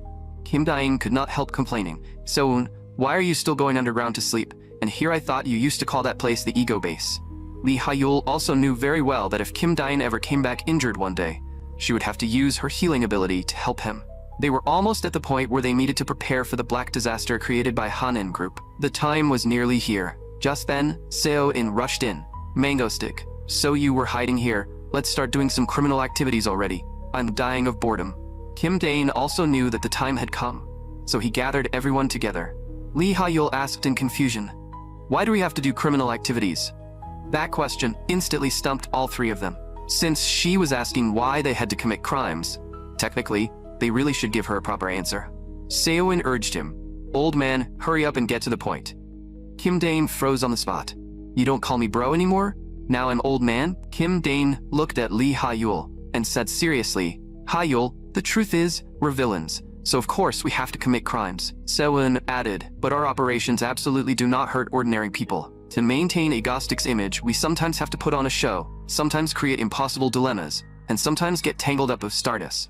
Basically, we do terrorist acts that end up benefiting that woman." In short, the name of this criminal operation was Bridge Collapse, because on Yoido, a giant monster would appear this winter. After that, the monster would head north and rampage across the entire peninsula.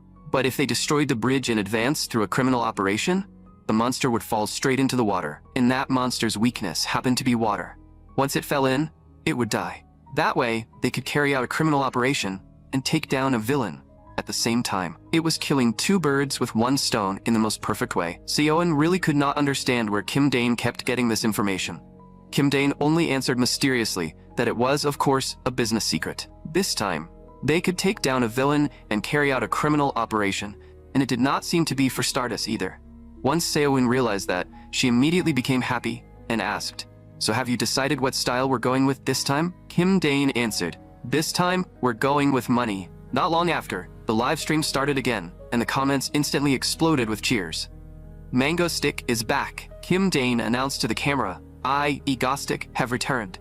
You all should know what I'm about to do next, right? What can I do on a bridge? Blow it up, of course." The civilians on the bridge quickly realized that a criminal operation had begun. With a thunderous boom, both ends of the bridge were instantly sealed off. Kim Dane looked into the camera and said, "Everyone, you can stop whatever you're doing. The guest participants for this game are already in place.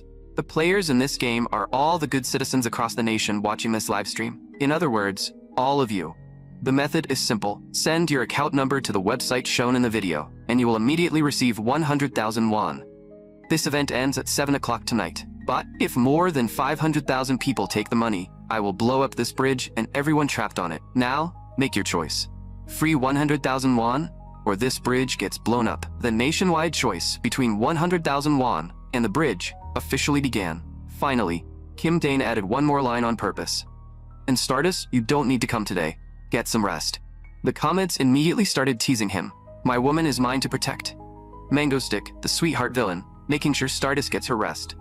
"Even as you tell her not to come, she'll come anyway. She's a hero after all." Not long after, a figure rushed over from the distance. Sure enough, Stardust had come. Kim Dane was so startled that he almost dropped the detonator. He could only force himself to stay calm and greet her. "Stardust, long time no see." But this time, Stardust just glared at him fiercely. Kim Dane immediately wondered what was going on, but she simply stared at him without saying a single word. Meanwhile, somewhere else, an office worker was happily looking at his phone. He excitedly told his department head, "Sir, look. Apparently if you enter your account number here, you get 100,000 won. If more than 500,000 people claim it, the bridge explodes. They say this is Egostic's criminal operation." The department head frowned. But who would actually take money like that? The employee immediately answered, "I just claimed 100,000 won. The department head questioned him on the spot. "How could you do something like that?" The employee quickly apologized. Actually, I claimed it the moment I got the news. The next second, he realized something and said, "As expected of you, sir. Your acting is incredible." Some people even called their mothers at home to ask for account numbers, saying they wanted to send them some pocket money. And to their surprise, the money really arrived. Back on the bridge, Kim Dane had not expected the citizens to be this cold about it. Even worse, Stardust's gaze was burning into him. Was she planning to wait until he blew up the bridge before acting? Why was she just staring at him? Did the original story have some bridge-related memory that had never been shown? He really had not expected her to be this angry. He felt a little bad for her, but there was no helping it. All of this was for Stardust. If the Black Disaster appeared exactly as it did in the original story, the current Stardust would not be able to stop it. The Black Disaster was the first truly tragic event in the original story. From that incident onward, the comic stopped being like other casual hero stories and became extremely dark. Kim Dane checked his phone. In the 100,000 won versus Seoul Bridge event, 450,000 people had already taken the money, and there were still 3 hours left. The people of this world really were not normal. Even if he did nothing, he was almost guaranteed to win. Kim Dane even found himself hoping he would lose this time. So he turned the live stream back on and said, "Good citizens of Korea, I didn't expect you to actually take the 100,000 won. You may have forgotten, but because of certain heartless people, the guests who may be sacrificed at any moment are no longer under my control." Kim Dane wondered if the people sitting inside the cars were going to be weird again, so he interviewed one of the civilians. "Thank you for your time, please introduce yourself." The man answered, "Hello everyone, my name is Choi Young-jin." Kim Dane asked, "Mr. Choi Young-jin, you are currently in a life-threatening situation. Do you feel anxious or nervous?" Choi Young-jin laughed on the spot. "What's there to be nervous about? As long as the viewers watching the live stream don't take the money, the bridge and I are safe, right? I can only apologize to you on their behalf." After that, many people who had already taken the 100,000 won started apologizing in the comments, while others began hesitating over whether to claim it. Kim Dane could only say, "Thank you for believing in the conscience of Korea's citizens." He asked again, "Mr. Young-jin, do you really believe what Korea's citizens say? Do you have any final words?" Choi Young-jin said seriously, "Go, Korea. I believe in all of you." Stardust could not understand what Agostic was scheming this time. Kim Dane, on the other hand, was so exhausted that he nearly collapsed. He only hoped this interview would produce at least one normal reaction. But the moment he opened the window of another car, he heard a roar from inside. "It's Mango Stick." The people in the car went crazy. "He's so handsome in person. We should buy lottery tickets later. Wait, if we die here today, we won't be able to buy them, right?" They all looked ridiculously excited. "Mango Stick, we're your die-hard fans. But are you really going to kill us? You say that every time, but you always let everyone go in the end." Kim Dane felt his mind going blank and could only stiffly announce that the interview was over. Then, those civilians even asked Kim Dane for autographs. Kim Dane had not expected to sign 4 autographs in a row. The comments were all saying they could no longer tell who the victims were supposed to be. In the end, they happily added, "Thanks for the 100,000 won. We got 400,000 in total. We're going to eat malaton later. If we die here today, we won't be able to eat it, right?" Kim Dane silently swore that he would never interview civilians again. This criminal operation was completely ruined. Kim Dane said quietly, "Soen, you can start the live stream. Everyone, the 7 o'clock deadline we agreed on has arrived. The nationwide participation crime event, 100,000 won versus the bridge. It's time to reveal the results." In the comments, some people insisted the number definitely would not reach 500,000. Others were apologizing to Young-jin, while some were yelling about how they were supposed to get to work if the bridge got destroyed. Kim Dane announced with a cold laugh. And the answer is, of course, that 500,000 people took the 100,000 won. The citizens of Korea truly are remarkable. Now then, please enjoy the final fireworks prepared for your selfishness. With a thunderous boom, the bridge began to explode. Stardust knew that in the end, this man had still done it. Kim Dane looked into the camera and said, "And with that, I, Agostic, take my leave." The sound of explosions swept across the entire bridge. Because Kim Dane had been floating in the air for too long, his stamina was already reaching its limit. He had planned to watch Stardust save everyone one last time, then leave immediately. But the final car was still just a little too far away. At this rate, Stardust would not be able to grab it. So Kim Dane activated telekinesis again. He forced the falling car forward by a short distance. That finally allowed Stardust to save it successfully. Thank goodness, they were saved. But the next second, Kim Dane's head spun violently. His entire body began falling from the sky. At the last possible moment, he forced himself to use teleportation and return to their home. So-eun and Lee Soo-bin immediately rushed over. Kim Dane had suffered serious injuries once again. When Lee Soo-bin saw him like that, she burst into tears on the spot. This injury was severe too, and with Lee Ha-yeol still outside, they had no idea what to do right away. On the other side, Stardust was still thinking about Egostic. She began analyzing every criminal operation he had carried out so far. He had even warned her not to show her real face in front of others. If he had not encouraged her back then, she never would have stepped forward. But whenever she heard his voice, it felt as if strength filled her again. He seemed to understand everything about her. You can definitely do it, so stand up and save them. He was clearly the one committing crimes, yet he had disappeared for a long time. She had so many things she wanted to ask him. Are you really a villain? Are you really a bad person? Egostic, who exactly are you? But because of that strange feeling she could not explain, she ended up unable to ask a single word. And during the criminal operation just now, the one who used his power at the final moment to save that car was Egostic too. The 4 people in the car had no idea they had actually almost been killed. Stardust understood Egostic less and less. Just then, a voice suddenly came from behind her. Why are you standing here getting all sentimental by yourself? This criminal operation had 0 casualties too. My cute Haru. The person who arrived was the A-rank hero Frostblade, Lee Sola. Shin Haru said quietly. Thanks for coming. Lee Sola sighed. Being able to enjoy a normal, peaceful day like this really is nice. Then she asked Shin Haru, you're already off work, so why are you still working? Is this because of Egostic again? Stop thinking so much for now. You have no idea how happy the president actually is about the lower crime rate, even if he doesn't say it out loud. After watching this criminal operation, Shin Haru shared her thoughts. She felt that Egostic might not be simply tormenting her.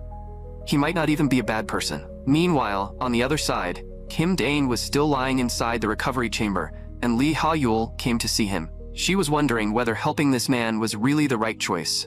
He did look like a good person.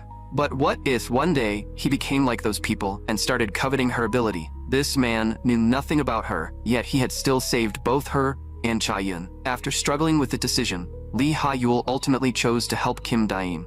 It seemed the plan to recruit a healer had succeeded. Shin Haru continued explaining to Lee Sela that it was strange how Egostic's criminal operations had never harmed ordinary people. The ones he killed were basically all villains. And during the bridge incident, he had also been the one who saved that final car. After hearing that, Lee Sola could not help teasing her. Oh my god, Haru. Don't tell me you actually believe that conspiracy theory about Egostic being the dark S-rank hero Apple Mango. Come on, tell me. What's your Mango Crew fan ID? Shin Haru immediately insisted. I don't have anything like that. Lee Sola admitted that. Just like Shin Haru said, there really were strange things about Egostic, but he was also clearly trying very hard to do bad things. There had been no casualties so far, but that only applied to ordinary people. So for now, she should just treat him as that type of villain. Still, Shin Haru believed that everything Egostic had done was for some distant future. She just did not know what that future was yet. Lee Sol-ah cut her off helplessly. Miss Workaholic Shin Haru, stop talking about that weird hat villain already. Do you have any man you like lately? You should meet some men when you're resting too. Shin Haru shot back. You'd been single since birth. Since when are you an expert on men? Lee Sola hurriedly explained that it was only because her family had always strictly controlled her private life, not because she could not find a man. The A-rank hero Lee Sola, also known as Frostblade, was actually the heir to Korea's major corporation, Meteor. Seeing how flustered she looked, Shin Haru found her strangely adorable. Meanwhile, somewhere else, the S-rank villain Kim Sun-woo was finally released from prison. He was also the technical advisor and lead scientist of Haenan Group. The moment he came out, he questioned how the plan was progressing. His subordinate answered, "It is currently at 56%. The project is expected to be completed around next September." Kim Sun-woo said coldly, "Too slow. It must be completed before the end of this winter. Everything in Korea will be trampled beneath the feet of Dr. Kim Sun-woo." At the same time, the news reported that Dr. Kim Sun-woo, who had been imprisoned on suspicion of concealing unethical experiments, was released at 7 o'clock today and had rejoined Haenan Group's front line. The player had entered the stage, and the plan was finally about to begin. Not long ago, exactly 3 months later, winter snow finally began to fall. The group spent their time outside in complete relaxation. They even started a snowball fight. Kim Dane went as far as using telekinesis. So-eun immediately cursed. "Mango Stick, you're playing dirty." But Kim Dane still wrapped her up inside a giant snowball. After that, the group prepared to go eat snacks. Just as Kim Dane was happily eating, So-eun suddenly launched a sneak attack on him from the side. And just like that, 3 months passed. The group peacefully made it through the entire winter downtime. Kim Dane had considered carrying out another criminal operation during that time.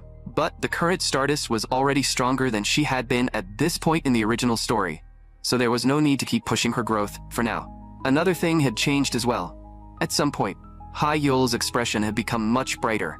It meant she had finally opened her heart to everyone. As for the public's opinion of Agostic, that had changed too. Many people began blaming him for the collapse of the bridge.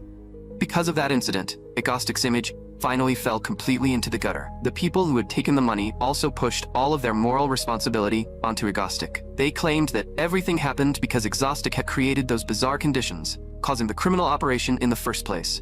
He had incited everyone else, then called them accomplices. But Kim Dane did not care. After all, this was exactly the kind of villain he had wanted to become. For now, all he had to do was wait for the Black Disaster to arrive. And those happy days continued. Every single day felt peaceful and joyful. Not long after, somewhere else, a massive explosion suddenly erupted. Dr. Kim Sun-woo could not believe this had happened. Where exactly had things gone wrong? But right now, the most urgent thing was to escape. The problem was that he could not bring himself to abandon the research he had devoted his entire life to. Behemoth was supposed to be only a sample test subject.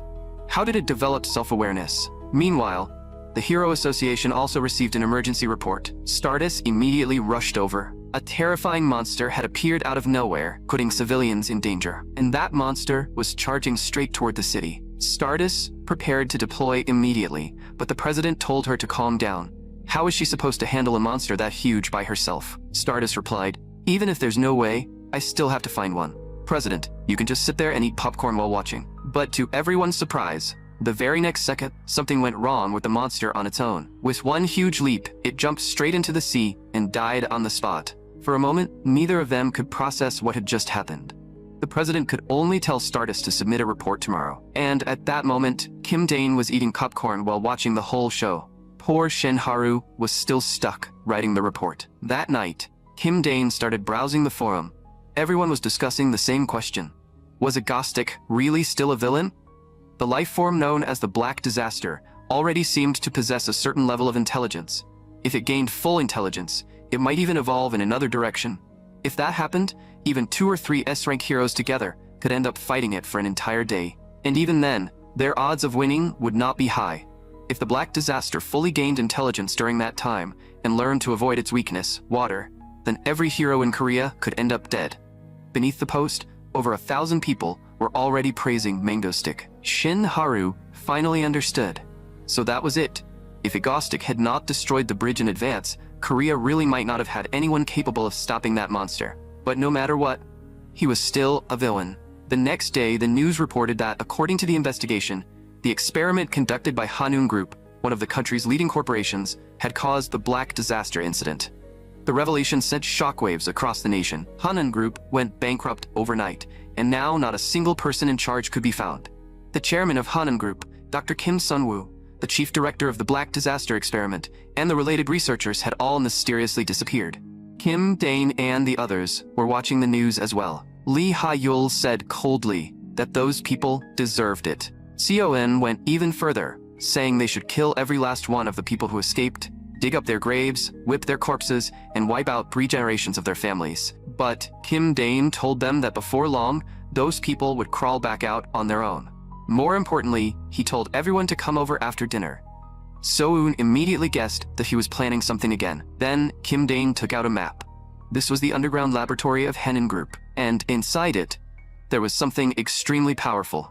Behemoth was the ultimate weapon born from Hanwha Group's illegal experiments to create a monster army. It could block Shadow Walker's ability and even withstand a nuclear blast. It was a life form made from a miraculous substance, and the Black Disaster's body had been created using Behemoth's model. If it were completed successfully, its power would be terrifying beyond imagination. After hearing that, everyone's expressions turned strange. Se-eun could not help complaining. So this time it's another superpowered monster army. Is it time for you to destroy your body again? Have you been living too comfortably lately? Lee Subin joined in. 2 more holes in your stomach would probably look pretty cool. Seoin added, want a couple of holes in more ears too, while we're at it? The next second, Seoin and Lee Subin charged straight at Kim Dain. Kim Dain quickly explained that in the original story, the Hero Association had not taken any follow-up action, so it should probably be fine. Meanwhile, the Korean Hero Association also discovered multiple biological reactions inside Hanan Group's underground laboratory. It seemed the monsters Hanan Group had been researching were still alive. Shadow Walker had tried to approach the lab last night, but he had been blocked by wavelengths released from some kind of black substance. His shadows could not get close, so the association could not provide effective support for now.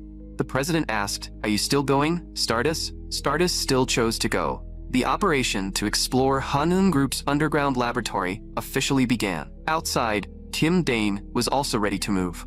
This was an unplanned exploration, so of course, he was a little nervous. So, step to the earpiece. If you're scared, you can still come back now. Kim Dain immediately acted tough. A real man would never be afraid of monsters. But in the end, Seoin and Lee Subin still seriously reminded him to be careful. As usual, Kim Dain started a livestream. This is the underground facility of Hanan Group, the place that created that terrifying disaster. What exactly did they do here? Since everyone is dying to know, let's go in and find out together. At that moment, the association had already lost contact with Stardust, and then they discovered that Egostic had gone in too. The president roared on the spot. Who does this guy think he is? Why did he go in too? Then, he immediately ordered his aide, go get popcorn, half caramel, half salted. The underground laboratory was pitch black. Kim Dain spoke to the camera. What exactly did those gloomy bastards do down here? The viewers watching the live stream were also pulled into the atmosphere, saying the place was seriously terrifying and that even the air felt wrong. Kim Dain forced himself to stay calm. I'm the man who makes all of Korea tremble. How could I possibly be scared? But the next second, a sudden noise startled him so badly that he immediately activated telekinesis. When he looked closely, he realized it was only a small cat. The cat even looked harmless. But the problem was, why would there be a cat in a place like this? Things were getting stranger and stranger. The next second, the cat suddenly transformed into a monster. And it was a monster with countless arms. Stardust, who was elsewhere in the facility, also heard the gunfire. Kim Dain could not help regretting it. He should have listened to Seoin and stayed out. Training his telekinesis at home would have been much better. But with the monster already charging toward him, regret was useless now. In that case, no matter what, he had to take Behemoth out of this place. So Kim Dain immediately used telekinesis to control his weapons and opened fire on the monster. After a cloud of smoke cleared, the monster had vanished. Kim Dain had no idea how deep this place went. In the chaos just now, he had even lost his camera and weapons. To make things worse, the signal here was terrible. He could not even contact Seoin. At this point, Kim Dain was genuinely starting to get scared. Just then, with a thunderous boom, someone smashed straight through the wall. That familiar feeling made Kim Dain realize it right away. Could it be Stardust? And Stardust also discovered Egostic at the same time. The two of them immediately took fighting stances and questioned each other at the same time. Why are you here? Stardust said coldly. I'm a hero. Isn't it normal for me to come handle something like this? Kim Dain thought about it and realized she had a point. There was nothing wrong with that answer. But for Stardust, this was an unexpected gain. Kim Dain had not even processed the situation yet before he found himself distracted by Stardust's smile. Stardust said, if you let me capture you quietly, I won't make it hurt too much. At the critical moment, Kim Dain still managed to dodge her attack with teleportation. He quickly shouted, wait, stop for a second. I know that in your eyes, I'm just a villain, but look around first. This place may be extremely dangerous. You still don't know what kind of place this is, do you? Since things have turned out like this, how about we work together until we reach the deepest level? Stardust immediately questioned him. Why did you come here? Kim Dain answered, simple curiosity. They created a disaster that terrifying, so maybe they made something else down here too. After thinking for a moment, Stardust agreed to cooperate. After all, handling these monsters alone would be difficult. And since Egostic had shown up anyway, she might as well make him help. Kim Dain had not expected his casual suggestion to actually work. Stardust also knew that if she tried to forcefully capture Egostic now, he would probably escape again. It would be better to keep him beside her for the moment. Maybe the questions she had always had about him could finally be answered this time. But the moment they entered the room, Kim Dain started wandering around and looking everywhere. Stardust got so angry that she threw a punch at him. "You're a villain. Why are you snooping around? This is all classified." That almost gave Kim Dane a heart attack. Still, just the thought of acting together with Stardust made him secretly happy. Stardust, meanwhile, began searching for the right direction based on instinct. Kim Dane watched her find the path on her own and could not help being surprised. Had she already developed a certain level of extrasensory perception this quickly? After that, the two arrived at a room labeled Supernormal Ability Suppression Room. Stardust told Kim Dane to go in first. Faced with her physical pressure, Kim Dane could only agree, thinking that he had completely become a lab rat. After entering, he immediately realized that he really could not use telekinesis, and teleportation had also stopped working. A moment later, Stardust also walked in. She punched the wall. She had only done it to confirm whether the room really suppressed abilities, and it turned out to be true. Kim Dane could not help saying, "I may be a villain, but I wouldn't lie about something like this." But inside, he was shocked. Was she really that strong with raw wrist strength alone? Her growth was insanely fast. Just then, an alarm suddenly rang out. The door they had entered through slammed shut. In that sealed room, only a villain and a hero who had both lost their powers remained. And on top of that, they were both adults. Stardust immediately started pounding the door with her fists. Kim Dane told her, "It's no use. Don't waste your strength. Look, there's a timer over there. This door will open automatically in 3 hours. No matter how much you hit it now, it won't work. So just wait until time's up." As he spoke, Kim Dane noticed that Stardust had injured her hand from punching the door so hard. He could not help saying, "Why are you so reckless? You can't use your ability right now, remember?" Hearing that, Stardust immediately looked at him with suspicion. Kim Dane sighed and held out his hand. "Give me your hand." After hesitating for a moment, Stardust finally gave him her hand and let him bandage it. She awkwardly said, "I'm not going to say thank you." Kim Dane could not help retorting, "That sounds exactly like saying thank you." But not long after that, she started punching the wall again. Kim Dane felt like there was no way to convince her to stop, so he could only say, "I'm going to lie down for a bit. There's nothing to do for the next 3 hours anyway. Stardust, if you have nothing to do either, you should rest too." He said that. But how could Kim Dane actually sleep? In truth, he could not let his guard down for even a second, because right now, he was completely trapped. He had no powers, and he was facing Stardust, whose physical ability was far beyond that of an ordinary grown man. There was no way he could relax. After 2 hours passed, Kim Dane felt like the oxygen in the room was starting to thin. This was genuinely getting bad. Stardust also looked like she was having trouble breathing.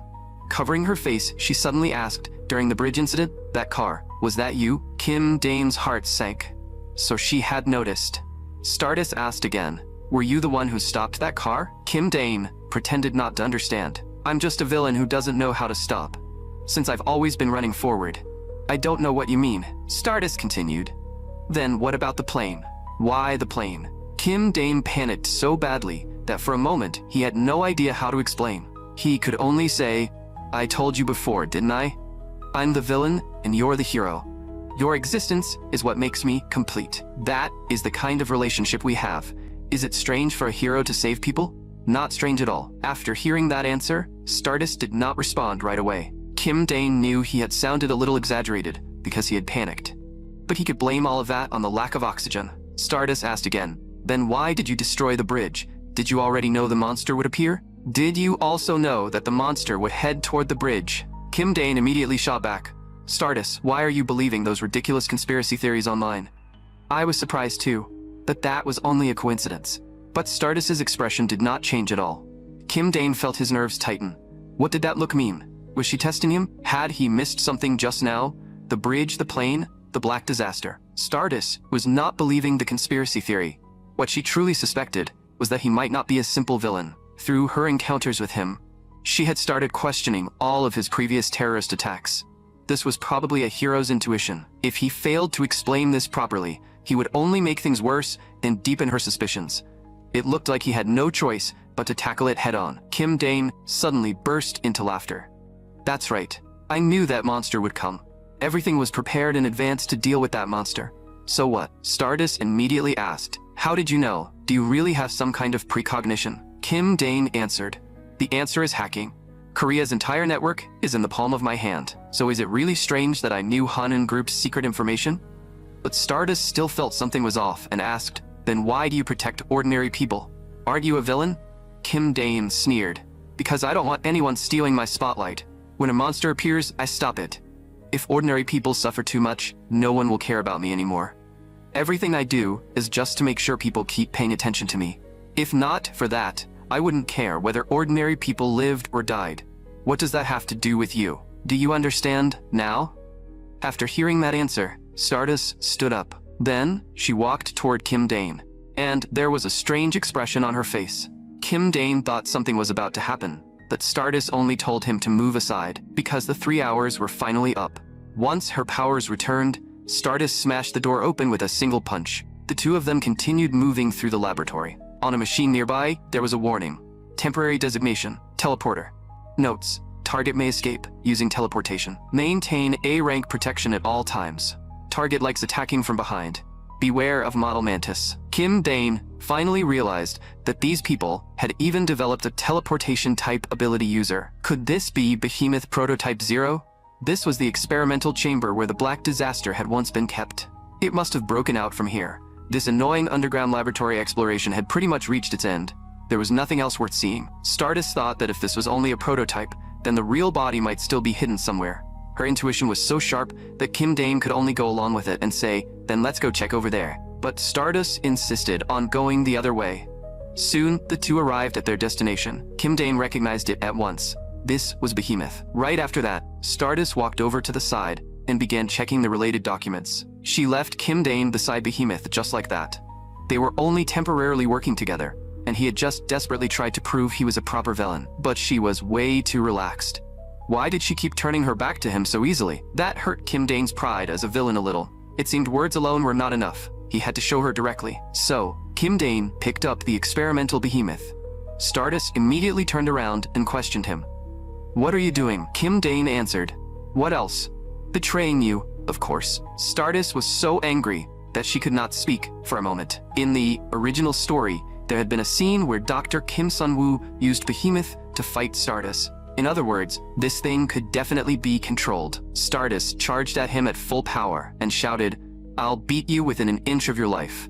The massive fist, formed by Behemoth, collided head-on with Stardust. Their battle officially began. After just a few exchanges, the surrounding structures and experimental equipment were already smashed to pieces. Kim Dane could not help shouting, "Stardust, are you trying to destroy this entire place?" At this rate, the whole area was going to collapse. But Stardust said coldly, "Then come fight me fair and square." Kim Dane asked back, "Have you ever seen a villain fight honestly?" "Stardust, this is what a villain is. Do you understand now? The moment you show your back, someone will stab you from behind." Just then, a mantis monster suddenly appeared behind Stardust. It was too fast. Kim Dane had no time to teleport her away. Just as the mantis monster was about to kill Stardust, Kim Dane teleported in front of her and blocked the attack for her. Stardust could not understand why Egostic would do something like this. Kim Dane only left one sentence behind. "You owe me one now." After saying that, he disappeared with teleportation. Back at the base, Seo-eun was still complaining. "Bro runs around outside all day, and then we can't even contact him. Does he ever think about the people waiting for him at home?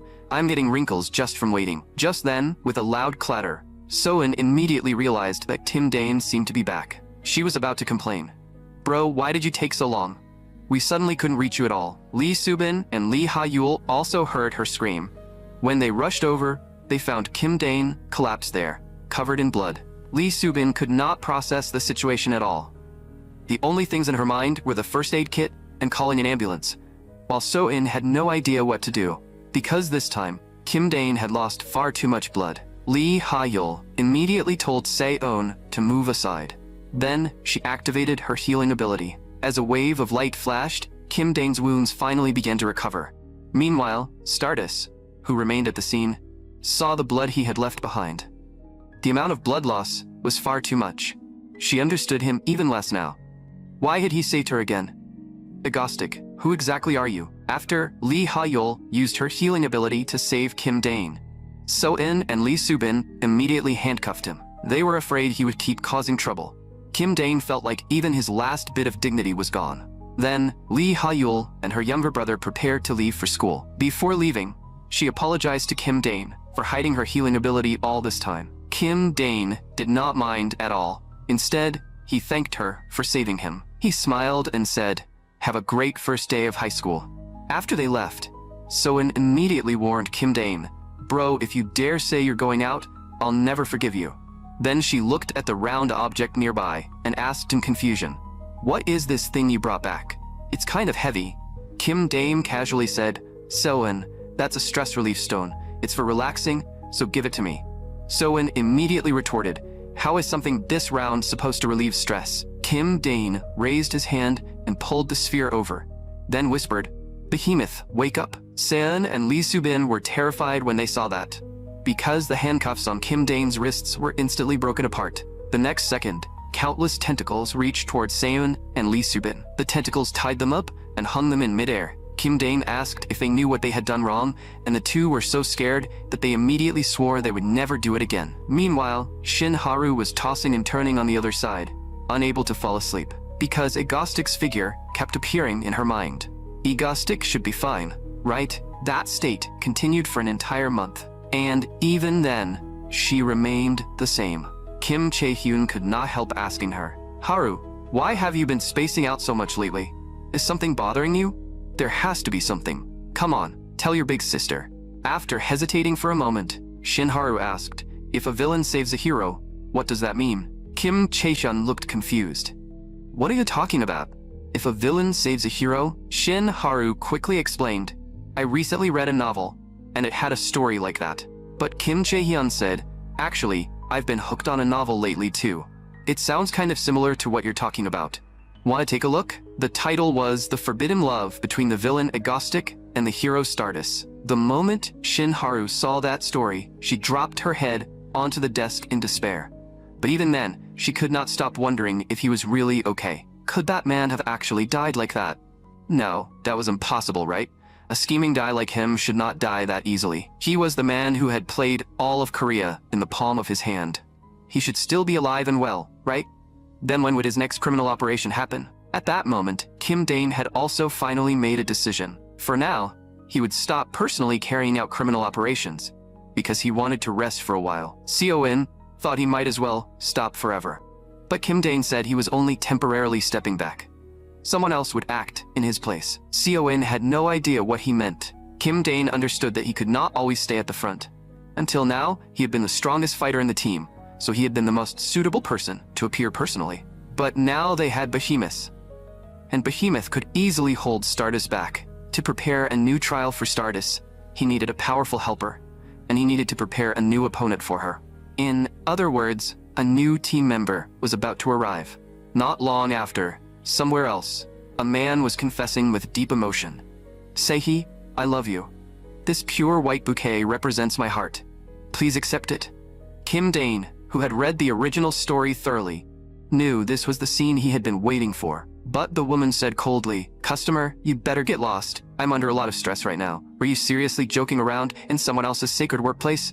That woman drove the man away with a single sentence. Seeing it in person, Kim Dane found the scene extremely interesting. The woman's name was Choi Se-hee. Kim Dane had been observing her from the side for quite some time, because in the original story, she would eventually become an ultimate villain, operating under the name Elex. Although she was currently living as an ordinary kind citizen, she had always been fighting against the destructive impulses deep inside her. Working part-time was only a temporary measure to suppress those impulses. Simply put, she was a ticking time bomb. Choi Se-hee complained about how long she had to keep living like this, especially when she still had to go to another job after finishing this one. She looked around and confirmed that no one was nearby. Then she finally activated her ability, preparing to vent her stress. And clearly, after letting it out this way, her mood improved a lot.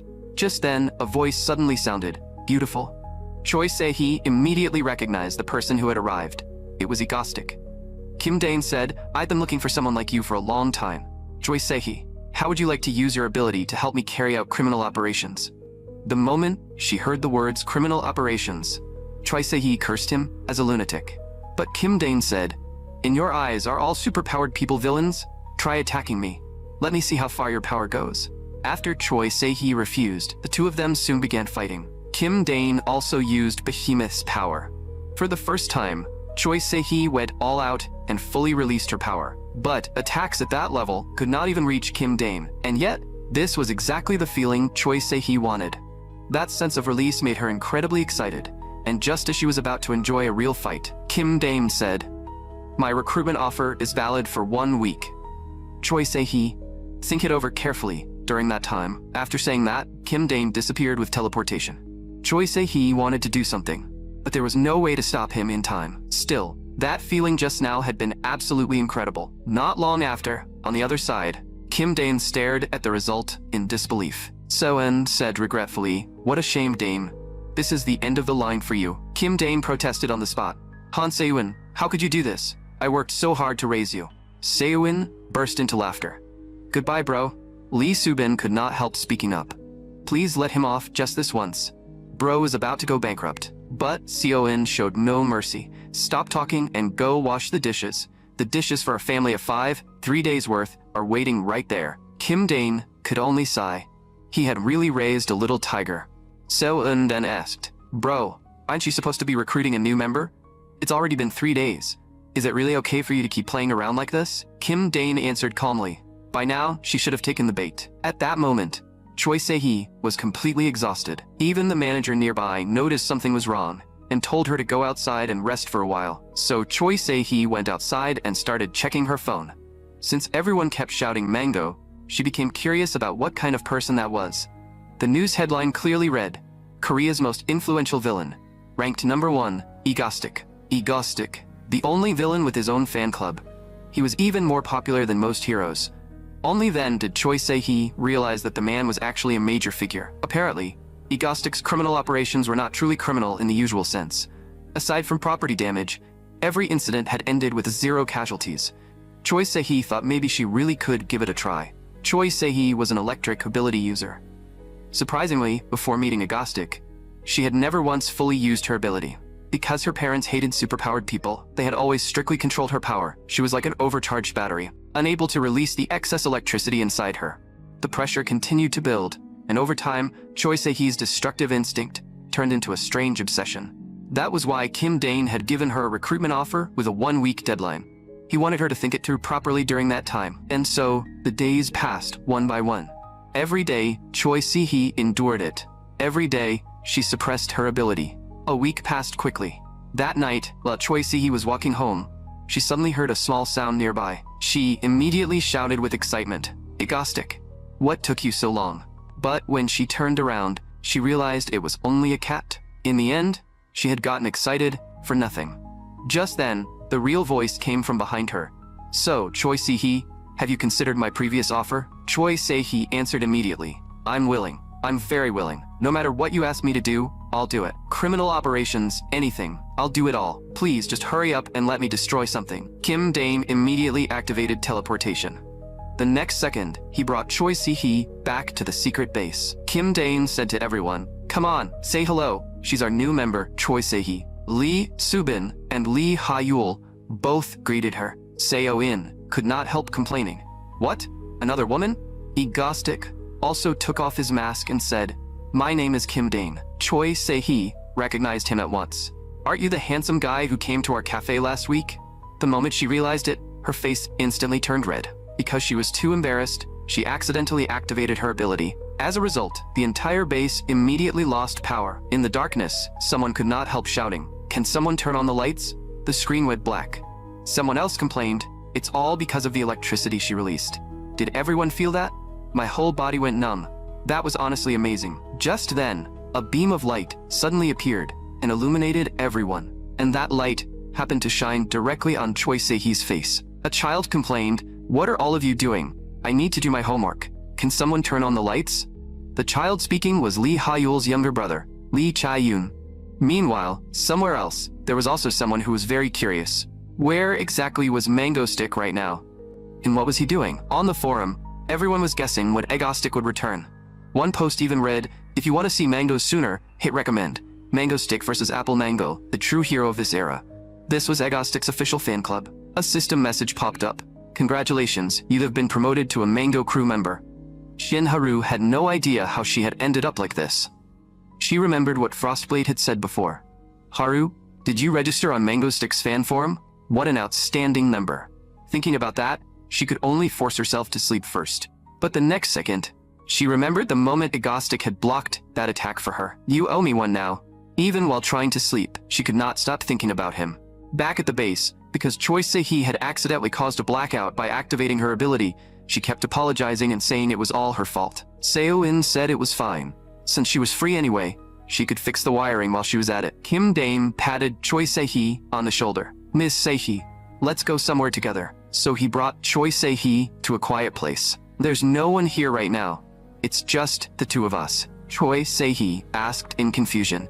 So, what are you trying to do? Kim Dane said, let loose as much as you want. You've always wanted to try it, haven't you? Going all out with your power. After hearing that, Choi Se-hee immediately activated her ability. Then you'd better dodge. The moment that thunder-like power erupted, Kim Dane also used teleportation to put distance between them. He could not help thinking that this woman really was ridiculously strong. The dazzling electric light instantly illuminated the entire area. After releasing her power, Choi Se-hee became visibly exhausted and asked, satisfied? Kim Dane answered, as long as you're with us, you can use your ability freely. Choi Se-hee asked, these criminal operations you mentioned won't hurt people, right? Kim Dane immediately answered, of course, we're non-violent. It sounded like nonsense, but as long as no one got hurt, it technically counted as non-violent. Then Choi Se-hee asked, by the way, how old are you? Kim Dane calculated for a moment and said, this body is 23 this year. Choi Se-hee paused. So we're the same age. You came to find me after investigating me, right? Then why are you still speaking so formally? Kim Dane smiled. Then from now on, let's speak casually. Welcome to Team Ego. Choi Se-hee could not help asking, Team Ego? What even is that? She even started wondering if that naming sense was real. After that, Choi Se-hee officially began her ability training. Kim Dane told her, try imagining electricity wrapping around your body. Then, release that electricity toward the ground. With a thunderous boom, the entire ground trembled. So-in, who had been woken up by the noise, could not help asking, what are you doing this early in the morning? Kim Dane explains that this was special training because during the next criminal operation, Choi Se-hee would be fighting Stardust. Choi Se-hee also wondered if this move would really work. Kim Dane felt like something was off too, then suddenly remembered. It was supposed to be the feeling of wrapping electricity around her feet and firing it into the ground. So you need to wrap the electricity around your feet. Choi Se-hee successfully released her power, and her body floated into the air. Seeing that, Kim Dane nodded and said, that's enough for today. So-un thoughtfully handed her some water. Kim Dane stared for a moment as Choi Se-hee drank. But Choi Se-hee noticed it right away. She immediately snapped. What are you looking at? I'm covered in sweat. Go take a shower. Then she angrily threw the bottle at him. How could I not sweat after training? You think everyone fights with fancy telekinesis like you? Kim Dane immediately activated Behemoth's power and smiled. Se-hee, does that mean you want to try me? And just like that, the two of them started fighting. Seon could not help complaining from the side. Can you two act like adults for once? One night, a month later, the group was still playing games. Kim Dane shouted, 9 o'clock. Check the 9 o'clock direction. Can't you talk to him? Then he complained again. Choi Se-hee, your controls are terrible. What is that aim? And so, Kim Dane, So-in, and Choi Se-hee were hiding there late at night, playing games. But just as they were making this scene, a voice suddenly interrupted them. Choi Se-hee was so startled that she threw the controller away. And just like that, Kim Dane became the main culprit and was caught red-handed by Lee Subin. Instead of sleeping late at night, they were hiding here, playing games. Lee Subin scolded them furiously. They were supposed to carry out a criminal operation today, yet they had stayed up until dawn. It seemed they had been inactive for too long, and everyone was way too excited. Facing Lee Subin's scolding, all three of them were clearly guilty. Kim Dane quickly said, let's not do this, everyone. How about we all go to sleep now? Choi Se-hee and Se-eun seized the chance and immediately slipped away. Kim Dane also tried to escape. Then I'll go sleep too, for the success of tomorrow's operation. But Lee Subin said coldly, Dane, you stay. Choi Se-hee and So-eun secretly watched from the side. Both of them thought Lee Subin was terrifying when she got angry, and neither wanted to be scolded by her. The next day, Stardust received a report. An emergency had occurred, and civilians on the street were being ordered to enter buildings immediately. The villain crime report stated that all civilians within a 350-meter radius had already evacuated, with no casualties. Hero Stardust was currently heading to the scene. Stardust's first thought was that the mango stick she had been waiting for had finally returned. But when she arrived, she realized something was off. A woman greeted her. "Hello, Stardust." It was Choi Se-hee, the new member of Team Ego, now operating under the villain name Elex. When Stardust saw that it was not Mango Stick, she was clearly a little disappointed. Still, she said coldly, "Villain, stop your criminal activity and surrender immediately. If you refuse, I will suppress you by force." Choi Se-hee immediately activated her ability. A powerful electric current shot right past Stardust's face. She said, "My name is Elex. For his sake, I will be your opponent." That attack had clearly grazed Stardust's face. 1 week before Elex's official operation, Kim Dane had come to find her. Choi Se-hee asked in confusion, "Didn't yesterday's training already end? What else is there?" Kim Dane said, "I think I forgot to teach you your finishing move. It's called Lightning Punch. Even the name sounds awesome, right? Want to know how it works?" Choi Se-hee could not help saying that his naming sense was hopeless. But Kim Dane thought to himself that this was the name she had given it herself in the original story. He explained, "This skill isn't about simply firing electricity. You need to imagine wrapping electricity around your hand, then clenching your fist and punching it out.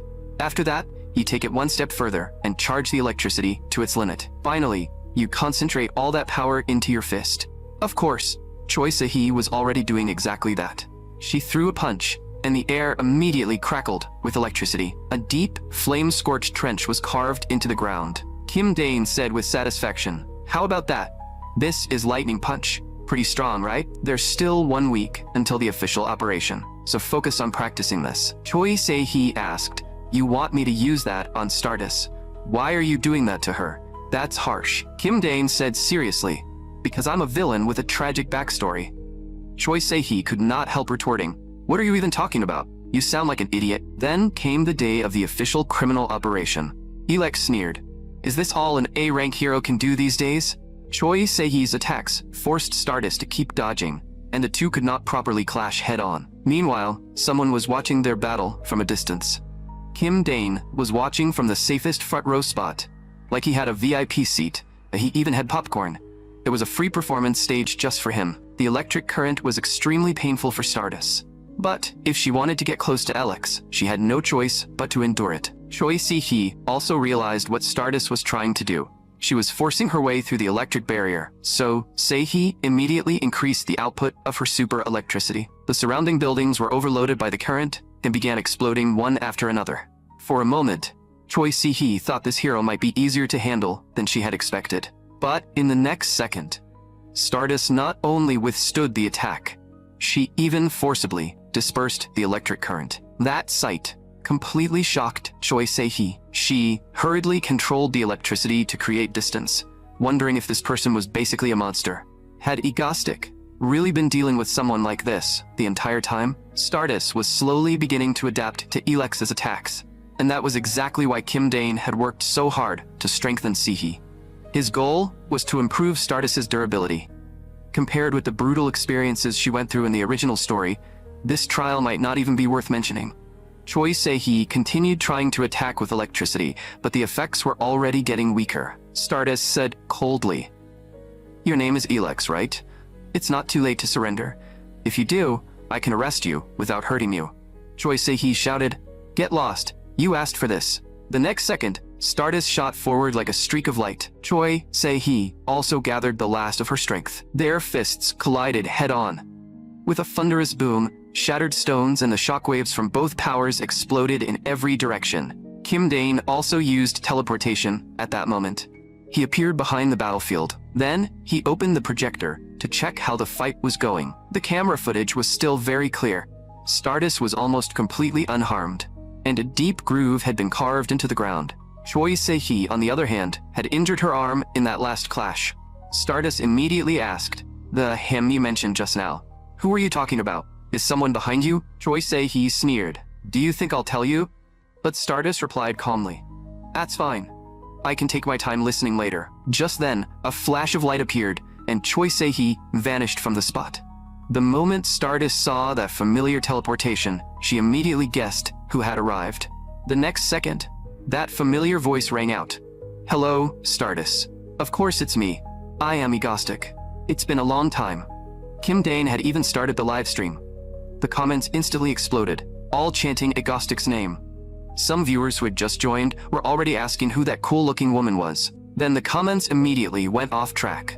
Egoistic caught cheating live, and right in front of Stardust. After all, the moment the live stream started, everyone saw Egoistic carrying an unknown woman bridal style. Stardust looked at him and could not help asking, "Egoistic, you're alive?" Kim Dane had no idea why she was asking that, so he answered, "Of course. For you that should be bad news, right?" Stardust quietly said, "Is that so?" "Thank goodness." Kim Dane immediately seized the chance to tease her. "Did you just say thank goodness? Wow, I didn't expect Hero Stardust to worry about me. Should I report my safety to you in advance next time?" That sentence made Stardust's face turn red instantly. Choi Se-hee complained, "Why did you come so late?" Kim Dae-in answered, "Sorry, I watched until the very end before stepping in."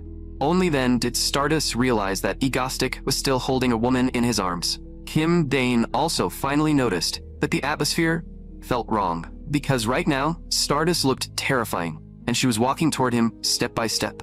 Choi Se-hee asked in a panic, "What's wrong with her? Why does she suddenly seem kind of off?" Kim Dane had no idea what was going on either. He could only assume that this was the anger of a hero. Right now, Stardust looked as if she wanted to tear both villains in front of her apart. After all, Kim Dane had suddenly appeared and saved Choi Se-hee. Stardust asked coldly, "Egoistic, why are you here?" Kim Dane answered, "Me? I came to save my comrade." Stardust repeated quietly, "Comrade?" Kim Dane controlled the screen, projecting several silhouettes. "Here, let me introduce you to my comrades, Ego Stream. This is the villain alliance I personally created." When Stardust heard that, she was clearly shocked. Kim Dane continued, "I have several comrades around me who are just as strong as Elix here in my arms. And from now on, I won't be carrying out criminal operations alone anymore. So you'd better stay on your toes from now on, Stardust." Then, Kim Dane suddenly shouted, "Zap her, my electric beast, 100,000 volts." A bolt of lightning instantly shot towards Stardust. Choi Se-hee could not help complaining, "Didn't you tell me not to use that before?" Kim Dane simply smiled at Stardust. "Stardust, you're still far from catching me. Keep working hard." After saying that, the two of them vanished from the spot. Only the furious Stardust was left behind, shouting, "Stop right there." She slammed her fist into the ground in anger.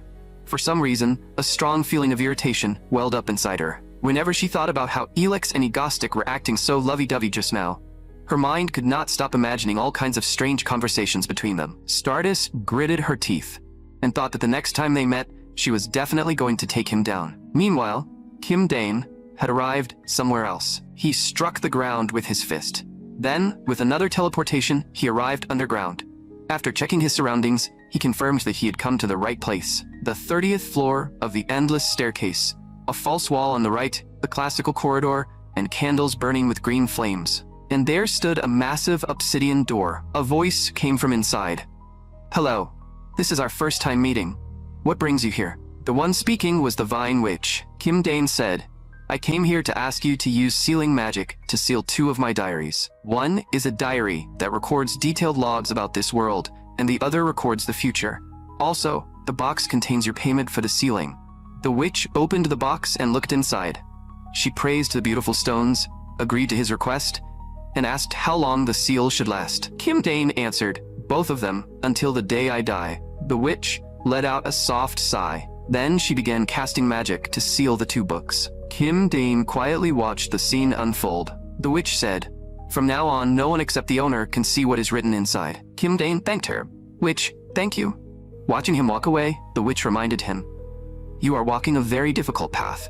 Do your best." When Kim Dane heard that, he froze for a moment. Then he answered, "Someone has to walk it." But in his heart, he thought that the witch in the original story had never said anything this encouraging. After that, Kim Dane went alone to the rooftop of a building. There was only one reason he had decided to live in this world, and that reason was Stardust. Even more terrible things would happen in the future. So he shouted into the night sky, "Stardust, believe in me." Just then, So-eun called him. "Dinner is eel rice bowls. Why aren't you back yet? Everyone is waiting for you." Kim Dane smiled and answered, "I'm on my way. I'll be back in 3 seconds." And the story was already nearing the final part of its first act. Not long after, somewhere else, inside a control room, someone quietly said, "The time has finally come." With a thunderous boom, a cutting machine first emerged from the ground. And that machine kept growing larger. "Everyone, the time has finally arrived. It is time to destroy Korea. The next second, a giant robot began rampaging through the city. Not long before that, inside a classroom at a certain university, someone was watching a video of Egostic and could not help saying, "This Elex is seriously gorgeous." "Do you think she's dating Egostic?" Shinharu, who was sitting behind them, happened to hear that. Another person immediately argued, "She's obviously his comrade. What are you even talking about? Didn't you see how close they looked in front of the camera? Who carries an ordinary female friend bridal style? Is this how chronically single people think? It's exactly because there's nothing between them that they can hug like that on camera. If he really liked her, he would never be able to do that." Now that you mention it, that actually makes sense. It doesn't just make sense. That has been Egostic's attitude from the very beginning. There's no doubt his heart belongs only to Stardust. That's exactly why I feel bad for Stardust. I almost cried while watching the live stream. Even if Egostic is only a villain in Stardust's eyes, she would still care a little, right? Holding another woman right in front of her was way too cruel. But another person said, "I still think Egostic and LX look better together." The moment he said that, he noticed Shinharu tapping the desk. He quietly asked his friend if he had said something wrong. Was she a fan who supported Egostic and Stardust of the official pairing? Just then, the professor announced that class was beginning.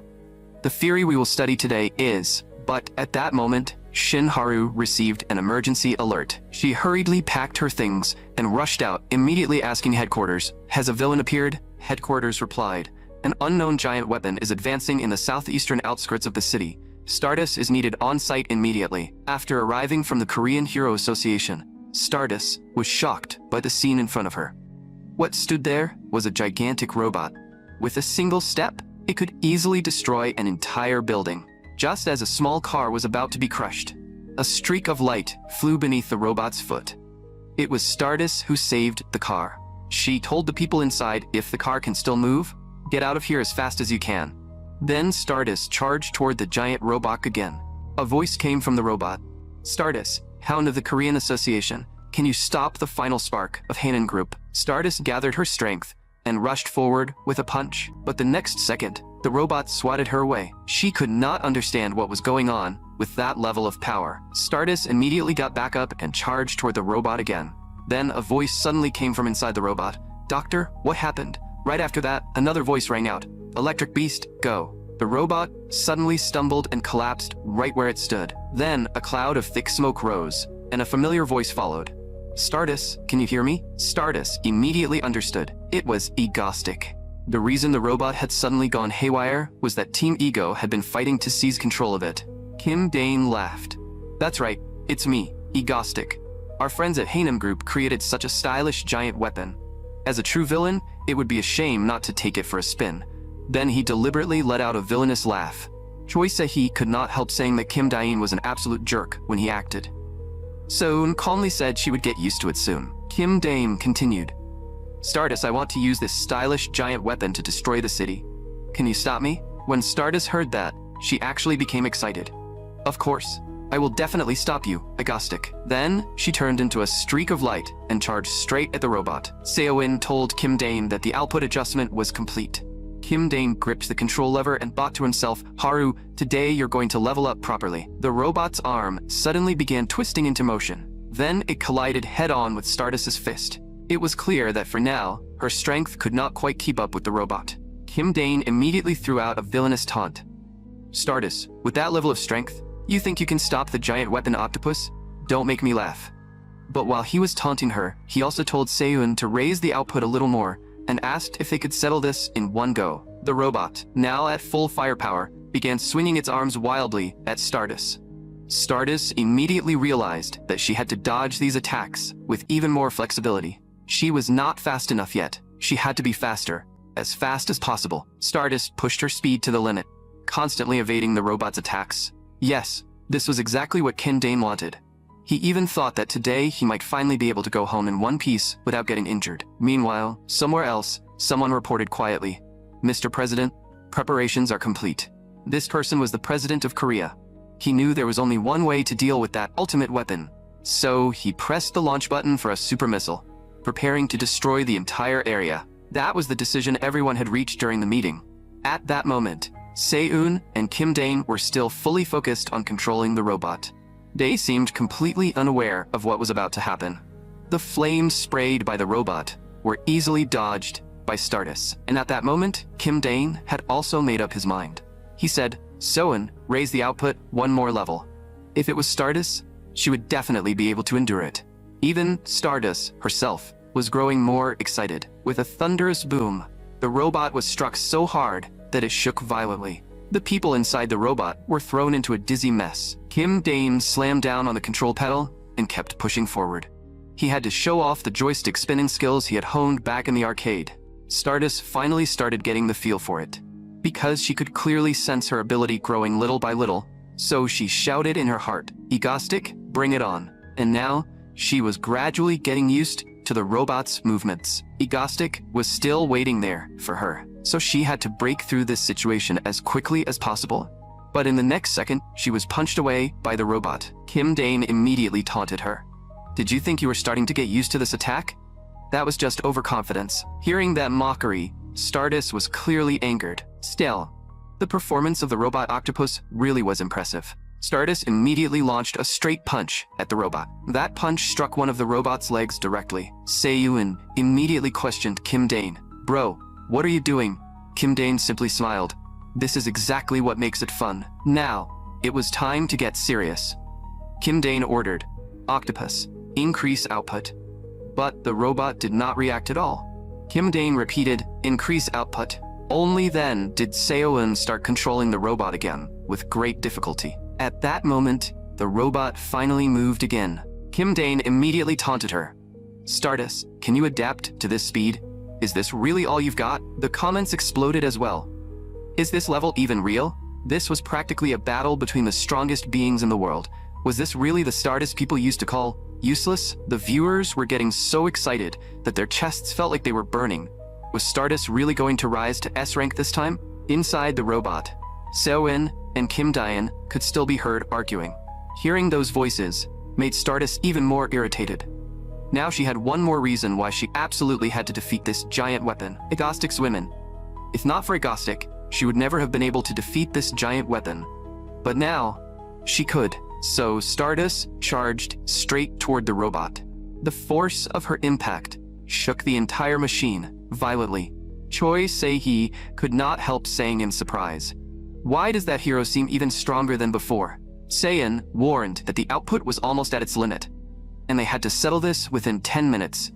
But Kim Dane said, "Then we'll enjoy it until the very last second." Seoin snapped, "Enjoy my ass, you maniac. This thing is going to explode at this rate." Poor Lee Subin was already getting motion sick inside the robot. By then, Stardust had rushed above the robot, and the place she was aiming for was the center of the machine, because she knew Egostic was inside. Just then, she received a message from the association. "Stardust, leave that area immediately. The president has launched a small nuclear missile at the giant weapon. If you get caught in it, you'll die." Stardust froze. Had the president lost his mind? If a missile exploded here, ordinary civilians would be put in danger too. She could already defeat the giant weapon, so why would they do this? The association helplessly explained that the president probably felt he would look incompetent if he did nothing. "Stardust, this is a decision made at the national level. The association has no power to stop it. Don't ask any more questions. Get out of there now." Kim Dane, who knew nothing about this, was still taunting her. "Stardust, how long are you going to stand there? My robot's fists are itching." Stardust noticed that Egostic was not continuing his attack. He was waiting for her. Was he really a villain who cared for heroes? Right now, he had no idea a missile was about to fall here. So Stardust simply removed her communication earpiece. The next second, she charged without hesitation in the opposite direction. The people at the association shouted in shock. She threw away her earpiece. "What's going on?" But the president of the association calmly said, "It's fine. Like always, if we just sit back and watch, the answer will come on its own. So let's keep watching." Kim Dane had no idea where Stardust was going and thought she was running away, so he kept acting. Egostic is a villain. If they wanted reasons, the country had countless reasons to kill him. After all, he was a wicked villain who loved kidnapping and criminal operations. And yet for some reason, Stardust did not hate him. She flew straight toward the nuclear missile. There was not a trace of hesitation in her eyes. The missile was getting closer and closer. Stardust remembered what Egostic had once said to her. "You owe me one now." That made her resolve to stop the nuclear missile even stronger. Before the missile could explode, Stardust reached out and blocked it directly. The overwhelming impact forced her to use every bit of strength she had. Kim Dane finally noticed that something seemed to be flying toward them, but he still could not understand what it was. Choi Se-hee recognized it. Isn't that a missile? Kim Dane was stunned when he saw it. Stardust was using everything she had to hold back the missile's force. Finally, the missile's propulsion began to weaken. She seized that chance, forcibly changed the missile's direction, and sent it flying upward into the sky. Kim Dane hurriedly asked, "Soen, can you figure out what's going on?" Completely unaware of the situation, he was desperately trying to track where the missile had come from. Seon found the answer almost immediately. "I found it. It's a nuclear missile launched from the presidential office."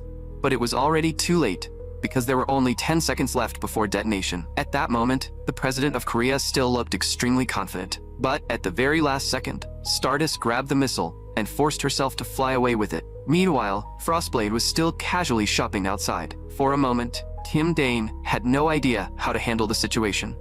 Carrying the missile, Stardust used every bit of strength she had to fly into the sky. At the final moment, she hurled the missile away with all her might. With a thunderous boom, a massive mushroom cloud rose in the sky. The missile had finally exploded in midair. Lee Ha-yul also saw the scene, and the Hero Association president did not even have time to eat his popcorn. The president of Korea's expression darkened instantly. Soen and Choi Se-hee were also seeing something like this for the first time.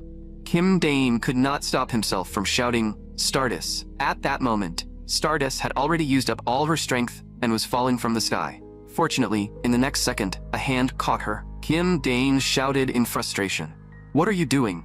Who told you to help? What if you died?" Then he held Stardust and landed safely on the ground. Kim Dane had not expected that a body capable of producing such terrifying strength could feel this soft in his arms. But Stardust's expression looked strange, and Kim Dane's heart tightened.